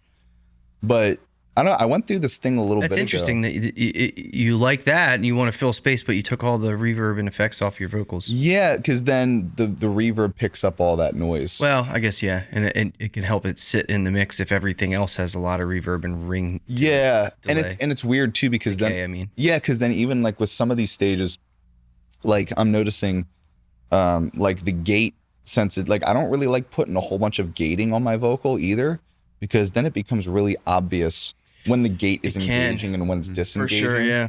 And so for me, I've actually been under this thing recently where like I'll turn my 412s around, and they're still cranked, and I've got a couple 609s on them for the stage, but with just the amount, I mean, we're a 3-piece band that takes up 12 channels, so it's like the thing that I've found recently is like the less ambience that I have in the mix, the better.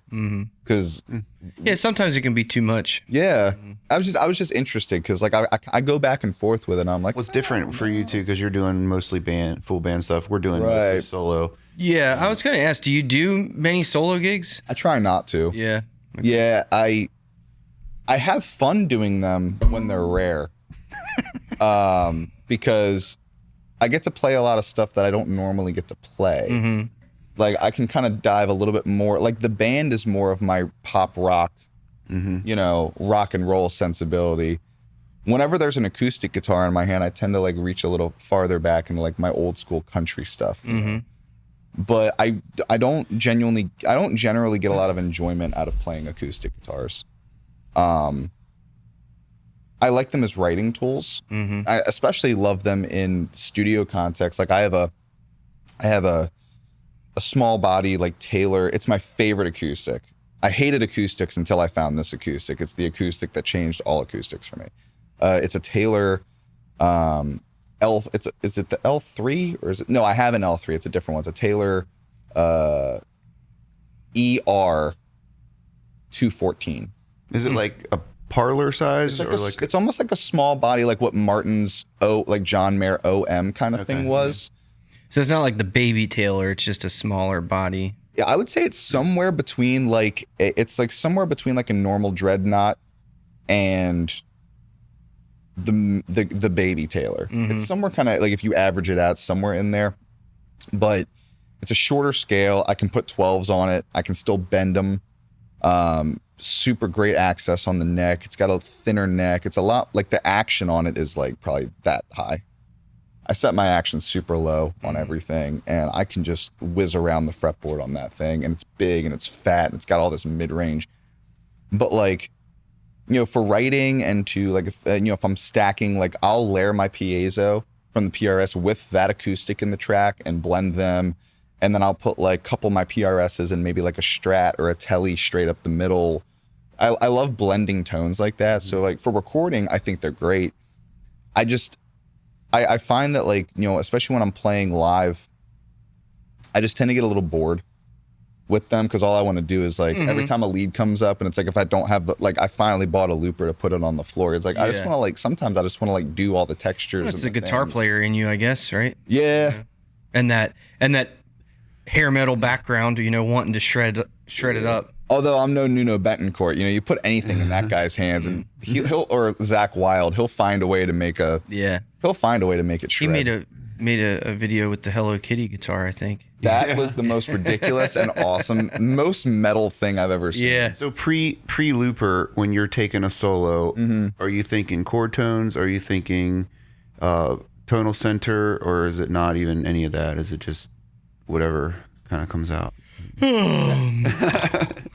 Honestly, interesting. I only know like 2 scale patterns.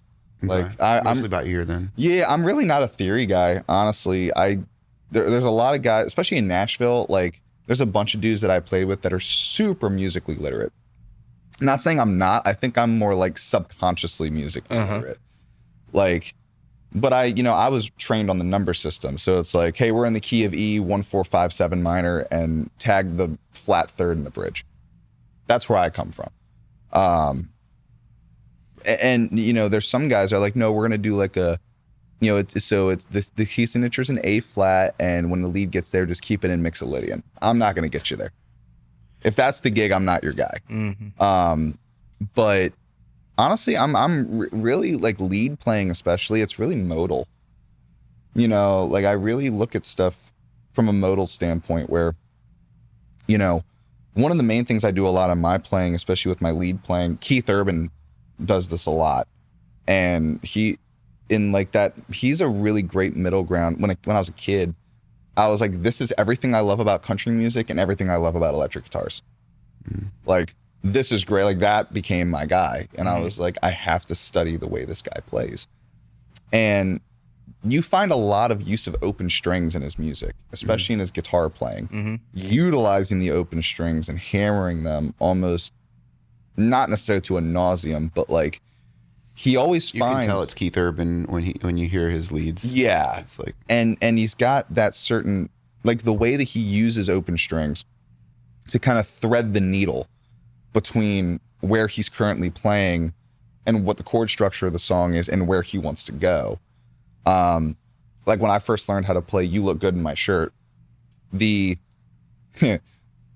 goes through the lead, and literally the last phrase of the solo is him just walking down the major scale on the open G string, and walks it all the way down to the end. And I'm like, oh, so like if I'm in the key of G, a lot of my lead playing is, okay, how do I connect all of the notes that are all of the G's on the fretboard? How do I thread them together? Mm-hmm.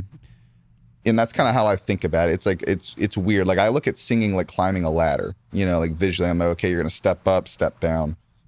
Like, it's very, I don't know. I said that to somebody one time and they were like, oh, okay, I get it. I kind of don't get it, but I kind of get it. Like, yeah, I look at it kind of like a snake, kind of like when it starts, when it's wandering through the trees. It's like, it has a point where it wants to go. The snake knows where it wants to go. Once they get to the water, it's on the other side. I look at like the way the scale patterns and all the notes is like how it snakes through, literally, no pun. It's like, how do you thread it and get those ideas to all fit inside of the key? What's your Berklee School of Music take on that way of looking? I don't even know if anything I said makes sense. Well, I mean, I think so. Like when I play leads with a looper, I'm much more just like, what key am I in, and I'm just kind of using my ear.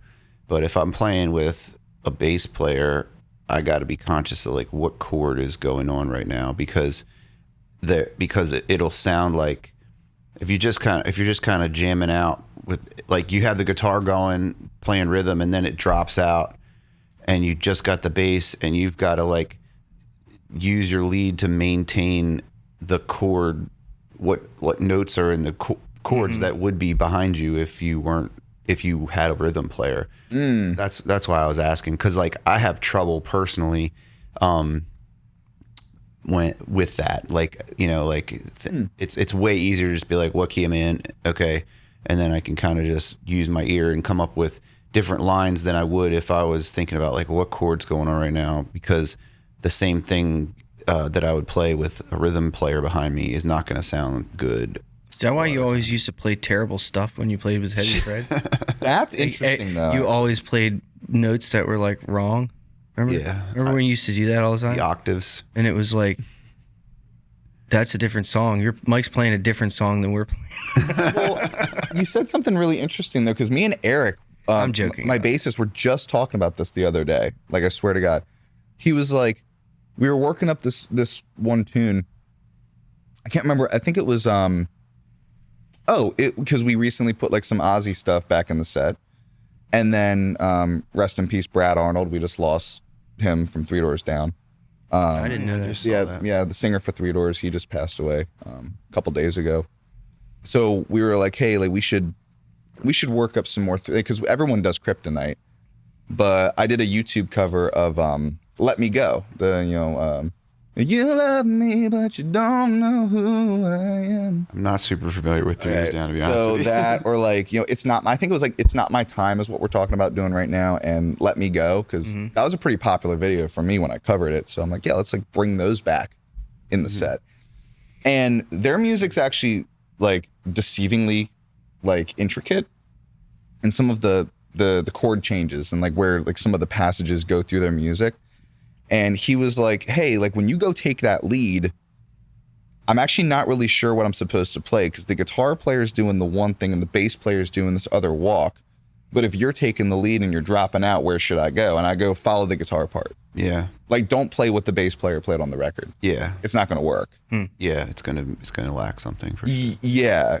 But it kind of depends, right? It's You like, can get, if you have that harmonic backdrop of the guitar, you can get away with so much more, like, than if that's not there, right? Or if the bass player is like playing the chord tones and kind of filling out that, because it's like those notes don't have to be happening all at once. Like when you strum a guitar, you hear all the notes of that chord, but like the bass player can be playing, if it's GBD, right? The bass player can be dancing around between those notes, and it's like the chords there, kind of, Yeah. And he was like, well, do I actually play the chord, or do I was like, no, honestly, just play the root notes. Okay. I'm like, just hold the root notes down. Don't even do any walking. Just single note, hold it down, and then when I come out of it, when I come back in, then you can go back and do the other part. He's like, oh, okay. So it's like you can kind of like get away with doing that kind of dance, and you can get away with more with electric too, because you can sort of, that dropout that happens like is not as substantial if you're when you hit your lead, you've got some other effects going on to fill that space too. That's fair. Yeah. That's interesting though that you said that, because it's weird how you can kind of like if you know all the parts though of like the arrangement, like there's some songs that I wrote that needed to be adjusted for the stage. Like with I'll Let You Be That off my first record is one of them. Where like when I go and take the lead, Eric can't do because I played all the bass. Like I basically played everything except the drums on that first record. He was like, I can't play what you played on the bass part because you're going to go take the lead. There's another rhythm guitar on the record, and you did like a couple of these really cool walks, but it's going to dance on top of what you're doing. So he was like, honestly, I'm just going to keep doing the root note, walk the root notes and just hold that down until you come back. And when we meet back together again, then we can figure out like, how's it going to sound? And so you just, I guess average the lines. Yeah. Figure out like, what works on the record and then what works in the room. Sometimes it's two different things, Yeah, it's sure. weird. There's no perfect formula, honestly, really though. Yeah. So let me ask you this about your stage shows. Do you have things that you do, I don't know, like that you repeat? I mean, obviously like do you have like, mostly I'm thinking of like crowd interaction type stuff. Do you have like shticks that you use, or is it kind of everything's different every time? Do you tell jokes? Do you tell stories about your songs, or yeah. I think the only one that qualifies as a shtick is I have this one song where I intro it and I go like, this was written, after a night on Broadway, a little too much Southern comfort, and a girl that tried to burn my house down. That one gets a lot of reaction. It's like, oh, let's listen to this. And I do intro the song the same way for that one every time, just because I think it's funny, and sometimes the jokes are just for me. Right. Sorry, guys. Yeah. But it's I don't know. It's kind of like my Lego joke. Nobody else cared about that. Here's a great joke. Here's a great joke. What's the ear of corn say when all of its clothes fall off? Oh shucks. Oh shucks. Shuck. Yeah. Like a shucking. Shuck. Ah, yeah, shuck the corn. Yeah. That's that Midwestern emo humor. Okay. But yeah, no, I try to keep it free floaty, man. Do you have, I mean, you're pretty active on stage, it seems like. Is that, are you are you wing? I don't mean this in a bad way. No, of course. But like, that's just kind of whatever happens. Or do you have like, I know during this song, I want to be over there and then I want to be here and I want to, you know, do certain things or anything like that? No. And for the most part, I guess with being a 3-piece, You're kind of tied to a microphone too. So tied to a microphone, but the show is literally like, sometimes I'll add guitar solos into sections. So like if I walk away from the mic, like there was even on like songs that we do pretty regularly, like my guys are just so in tune, no pun intended, with me, that they know the only constant about being in the gig with me is that it's gonna change. Mm-hmm. So like if I'm like so to answer your question, I think what you're asking is like if I go to move away from the mic, I might be on the other side of the stage, not because I plan to. That's just where I got to. And then hypothetically, say someone reaches up and puts a shot in my face and I go, here you go. And then I'm like doing the, all right, cool. Where am I? Oh crap, I missed my cue. I'll just keep playing the lead. They know that I'm not back over there yet. Mm-hmm. Yeah. So they'll wait. And then when I get back, we'll just kind of wait till the next go around, and then I'll start singing on the one again whenever that happens. But yeah, no, it's honestly, there is no real like choreography. Yeah, I guess that's really what I'm asking. In the show. Yeah, I've done it. Like I've done it both ways. Some of the bands you've been in, has there been that kind of stuff where it's like, where you're like choreographing the stage to the song, sort of? I remember when I was in high school, I was in a deathcore band where, you know, bands like Attack and, you know, Escape the Fate and all those kind of guys were like, on, you know, all the Warped Tour bands were killing it. And, you know, everybody was insistent that we all synchronize our crab stances. Yeah. That kind of stuff. Yeah, you know, I don't know. I love some of that, like that style of it too. There's something endearing about going and seeing a band that is so dialed in. Mm-hmm. Yeah, like they do the same thing every night and it's always killer and it's Yeah. I think I don't know. I'm kind of old school in that way, but I think it's really funny how like, because of the internet and because like we're always being filmed, it would come off as like, yeah. And there's something ironic. Like I remember back in the day, like you look at some of our heroes, right? They always say, no, we'll just go up there and it'll be different every night. It's going to be a jam and let's just have some fun. Ironically enough, that was probably the most fun to be a fan. Oh, yeah. And to go see the shows, because every time you bought a ticket, you're like, okay, well, these guys are literally, like back in the day, unless someone was standing in front of you on the stage or you ran into them in public, they almost didn't exist. mm-hmm. Maybe you saw them in a magazine. Maybe you saw them on an album cover. You might see them on like a TV show or like on some poster or whatever. But for the most part, there was like a mystique about like, just, I don't want to use the term rock star, but like musicians in general or like your favorite artists. When they weren't in front of you, they were gone. Mm-hmm. But then they were so lax about it. Like the stage shows were way more jammy, and they were obviously phenomenal, but like, you know, I hear stories from some of my family members who are like, yeah, I saw James Taylor 25 times and it was never the same show. Yeah. And that's all the music that I've been traditionally drawn to. I mean, I was a huge Fish head for 15 years, and you know, that's their whole thing is like, every show you go to, you don't know what songs they're going to play. And, you know, they played the same song 3 weeks ago, but that version was way different than this version. I think there was a sweet spot, especially with like a lot of like the heavier bands where, especially when people started using click tracks and started using playback and stuff more regularly, where like, you know, I remember like I had a bunch of buddies that were on the Warped Tour circuit and they were like, because they only had 40 minutes. Mm-hmm. You might only have a 30 or a 40-minute show. Yeah. So you had to come out there and it was kill it. Yeah. And you're doing that 5 times a week. Mm-hmm. Yeah. You're doing that same 30 or 40 minutes 5 times a week, and you're going all over the country, and it's got to be fast and it's got to be quick. And internet was kind of, you know, especially like that early 2000s area, was so beautiful, I think, because like it was prevalent, but like YouTube wasn't even really a thing. Like these things were just kind of starting to get to the point where people were filming stuff more regularly. Yeah. Most people still didn't really film concerts. Right. But now it's like every single time that I go and play a show, it is kind of in the back of my mind that it's like, maybe I don't even want to do these 10 songs tonight. Maybe I won't even call them, because chances are someone's going to be filming me. And I don't want somebody to eventually, over the course of a year, every time they come to see me, it's the same shtick. It's the same show. Yeah. Mm-hmm.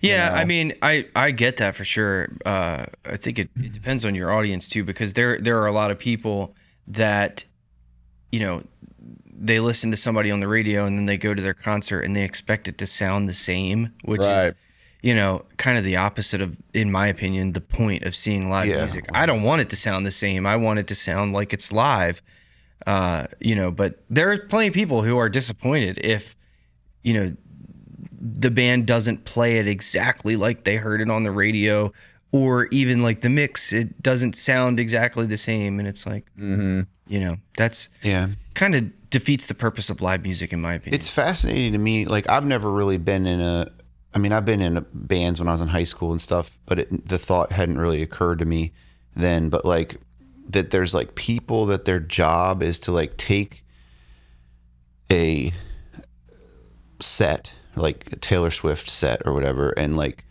make a choreographed like visual of what's happening on stage that flows with the, you know, it's like it doesn't all sound the same, so it shouldn't all look the same, you know, that kind of and I don't know, there's something to that. I think for what we're doing, it's not really even an option for what Joe and I do. But for you, I could see where it could be like, you know, and you seem like a pretty like go-getter, kind of like make it the best it can be. So I was just curious if that's like, not that would necessarily make it the best it could be, but I just like, I don't know, he seems like he might be thinking along those lines. Like, you could bring like 5 different black shirts with you to your gig, and like in between each song, like put on a different black shirt. Yeah. You know? So I think what you're actually alluding to is a really, because part of the reason why like I like to keep it simple is because I know the more complicated the show gets visually, the more strict it has to get musically. Oh yeah, that's true. So it just adds a whole nother layer of complication. That does make it, because then it's like if you have all these other cues you're trying to hit, then like visual cues, then it's gonna change all the music. I think I agree if I understand what your point was. Like there is something interesting and cool about like looking at it as a production, you know, and making sure that everything is visually cohesive and interesting. Even as simple, or sorry, go ahead. Cut you off. But on the other hand, in my opinion, it kind of takes away from the music itself, you know, when you're not so much worried about that, you're winging it a little bit more. You are focused more on the product. Is like, yes, we are. This is I don't want to use the word act, but like this is a show. You know, it's a show. I understand that people are also watching us.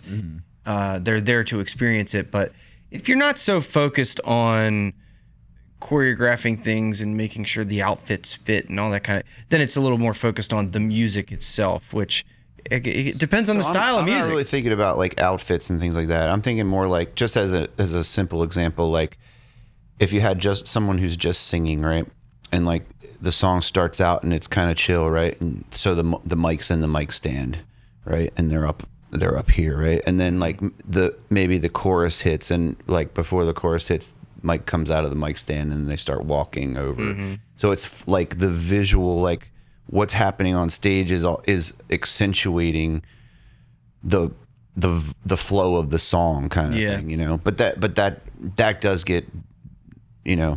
I think thematically there's something that happens too, where like right now, and I recognize that, like, if it, to your point, and I appreciate what you said, because like I think if I got to a place where, like right now, here's my situation. We're touring around, playing a bunch of live shows. Really, my only focus right now is just trying to write good songs release them, and then go play them and play some other people's music too. Like, that's kind of where I'm at in my career as a solo artist. What happens if, say, I drop a single and then I start writing a bunch of other songs where then there starts to become a theme. And then I start going, hey, maybe these will do really good as an album. Well, then what's the story of the album? What's the theme of the album? Then we release that, say that does really well. There might be a music video associated with that album, or maybe 2 or 3, where there's a certain theme or visual or some kind of mood or something that I'm trying to, like, that's where you start getting into the idea of like concepts, and you start going, okay, so we're going to book a tour and I'm going to go do an entire year of concerts where it's like themed off of this specific album, this specific theme, these visuals and that. If you start going that where it's like, hey, this is the Justin Taylor, this, experience. This year, Justin Taylor's The Reason Tour coming to you. And I put that out, and it's like all of these super dark, moody things where it's like, okay, I want the visuals to all kind of fall in that theme. I want them to all look like this. I want the show to follow the concept of the album. And you're going to do that for only 8 to 10 months. Then I'd probably go down that road where it's like, okay, let's have some fun not winging it. Let's have some fun with what can we do with that theme, and how can we present that to my audience. You got, like you said, you got to have a reason to do something like that. I mean, I don't know.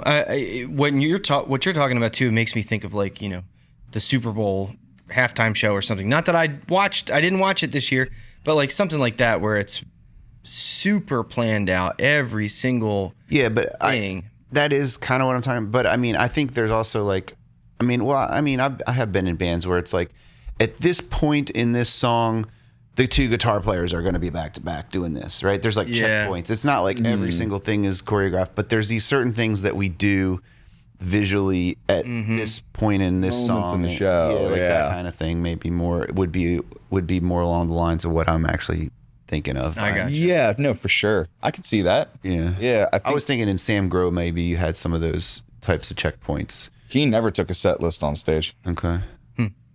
Yeah, it's interesting to hear like how some acts are, you know, more winging it, and it's just more about the feel and the energy, and other acts have things more planned out. Migs was a lot more planned out and thoughtful and conscious of everything than I would have guessed. You know, it was interesting. And it's interesting that both can. And I kind of thought really I kind of figured you would have been the same way, but it sounds more like you're winging it a little bit more. Yeah, well, and what's funny with Migs is I love him to death. He really is like a brother to me. I adore him. But that, in my older age, though, I've started to try to relax a little bit. I tend to get really obsessive with things. And I tend to drive the car really fast and really hard. You can definitely go down a rabbit hole with like being a perfectionist with all that kind of stuff. Yeah, I was borderline control freak for a lot of years. And like, I really like the person that I am now. Can't necessarily say that I liked the guy that I was when I was 20. Like, I wouldn't have wanted to be friends with that guy, honestly. But like, so like a guy like Migs, like if you actually know him as a person, like, you know, you can call him your friend. The more that you talk to him and the more that you actually like spend time with him and hanging out, he's a fun guy. Don't get me wrong. Like, he loves to party. He's a good hang, genuinely a great hang. Like I love sitting down, just having a beer with him and be like, hey, like, so what's going on with your week? Like, just hanging out. But he's very, I would say, someone who I could talk to about a lot of subjects, and he's a very emotionally thoughtful person. He's very intentful with his words. He's very, very focused with, you know, I guess how he approaches things and the way that he's like that. His art, and it shows in his artistry, because even as a man, like, that's the kind of guy he is. He's very intentful and very like, this is what I want to do. This is why I'm doing it. But here's also the list of reasons why I feel like this is why I want to do it. Yeah. I am a very organized person, Yeah, you seem like it for sure. I'm very organized. I'm very like disciplined in that way. Mm-hmm. But I've realized that like a lot of my stuff, I've been very like intentful with decision making, and then I turn around and it didn't work, and I go, or it didn't feel good doing it, or I'm just like, that actually like kind of sucked. Like, why did I make that decision? And someone said to me one time, this was years ago, but I've adopted it, and it's actually changed my life. Goes, were you thinking with your head or were you thinking with your heart? I thought you were going to say something else. It's like, were you really 100% invested in that emotionally, or did you just think it was the right decision? Yeah. Because sometimes the right decision might not be something that you really wanted at all. So now, I'm at a place now where like I've realized the more that I just kind of not be undisciplined or unregimented, but the more that I kind of like take the pressure off of myself, and the more I kind of relaxed. Yeah. Whenever stuff happens, I go, okay, how do I feel about this? And if there's anything in my heart that goes, I don't like the way that this feels in my hand, I just kind of go, no, I'm not doing that. Mm-hmm. I just won't even bother, because I know that even if it ended up being a success, I'll go, that was kind of miserable for me. Mm-hmm. So like, I try to be a lot more relaxed, and to me, the most fun that I have, like getting on stage is my job, and I love it, and I love making music for a living. I love what I do. I'm obsessed with what I do, but it's also the most fun thing that I get to do. Hell yeah, man. So speaking of which, do you have any hobbies besides music? I have a few. I really love fishing. Okay. I love being outside, just being on the water. I love fishing. I love water skiing. I am a child of what's the show, Young Sheldon?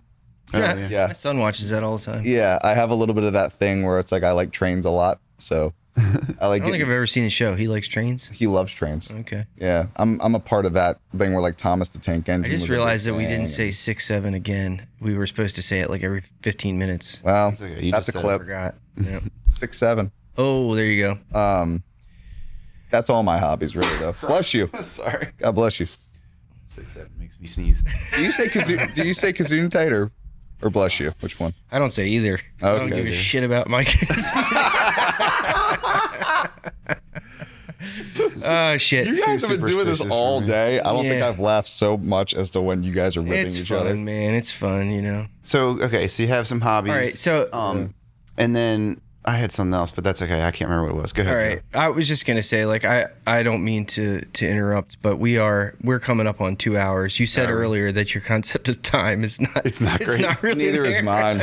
Yeah. I'm awful. But yeah, we probably should wrap it up. It's been an awesome conversation, and we could go on for probably another 3 hours. But yeah. But yeah, for the sake of we're gonna have to edit this. You know what I mean? For sure. But dude, it's been awesome. So before we go though, can you tell our viewers, where they can find you? You got Spotify? Oh, yes, sir.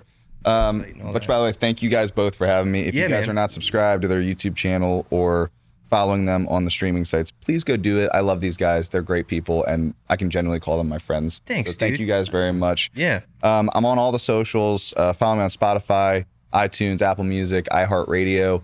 Go check out my music videos. I got a YouTube channel. MySpace. Only Grills. It's like OnlyFans, but just for meat smokers. Only Grills. That's pretty funny. I wanted to do that as a gag. Be like, just here's a private site. It's an OnlyFans page, but literally you pay to watch somebody smoke meat. No. But yeah, I wanted to do it. It was like, smoke it. Smoke that meat good. It's like, hey, I'm Justin Taylor. Subscribe to my OnlyFans, and then they get on there, and it's just me flipping steaks. We're never gonna eat this. People pay for weird stuff. They probably would be really into that. Yeah, I mean, there's people that love going on WikiFeed. I don't get it, but I don't have to get it. I don't like yellow cars. All right, so back to where do we find you? Everywhere. Everywhere. You can stalk me online. Go follow, if you want to find day-to-day stuff, follow my Instagram. Is there a way, so like because your name is sort of common, I guess. Justin Taylor MD on the socials. Okay, and then on Spotify, can they... Wow. I'm a crab doctor. How did we not talk about that? What's like an album they could look up so that they could find you? My debut record, Hindsight, is the first one. Which honestly, if you want to get like a really good idea of like who I am, that first record really is like all of the things that I love about like what I do. Like all 5 of those songs are really like a really good starting point. That's a cool album name too, Hindsight. I like that. And it came out January 19th, 2020. Okay.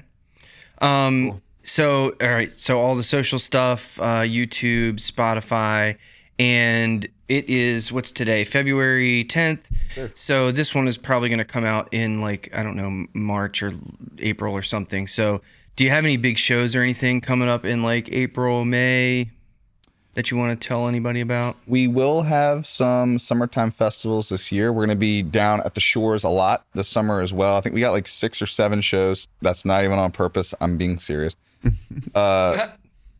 one. That's a clip. Clip that.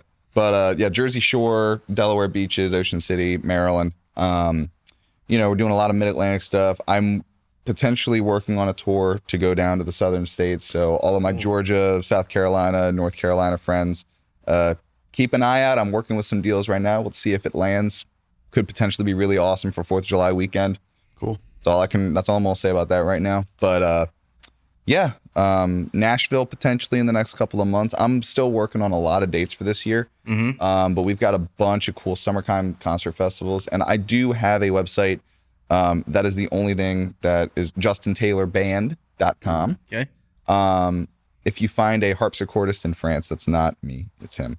But other than that, man, like Justin Taylor, MD on all the socials. I'm really proud being from Maryland. I love it here. I'm really appreciative to both of you. I love my Maryland family, and you guys have always been so good to me. So thank you for everything. Heck yeah, man. Well, thanks again for coming on the show, dude. See you, bro. Really appreciate it. Appreciate you guys. Never would have guessed you were a doctor. Yeah, that's crazy. See you guys later. Bye.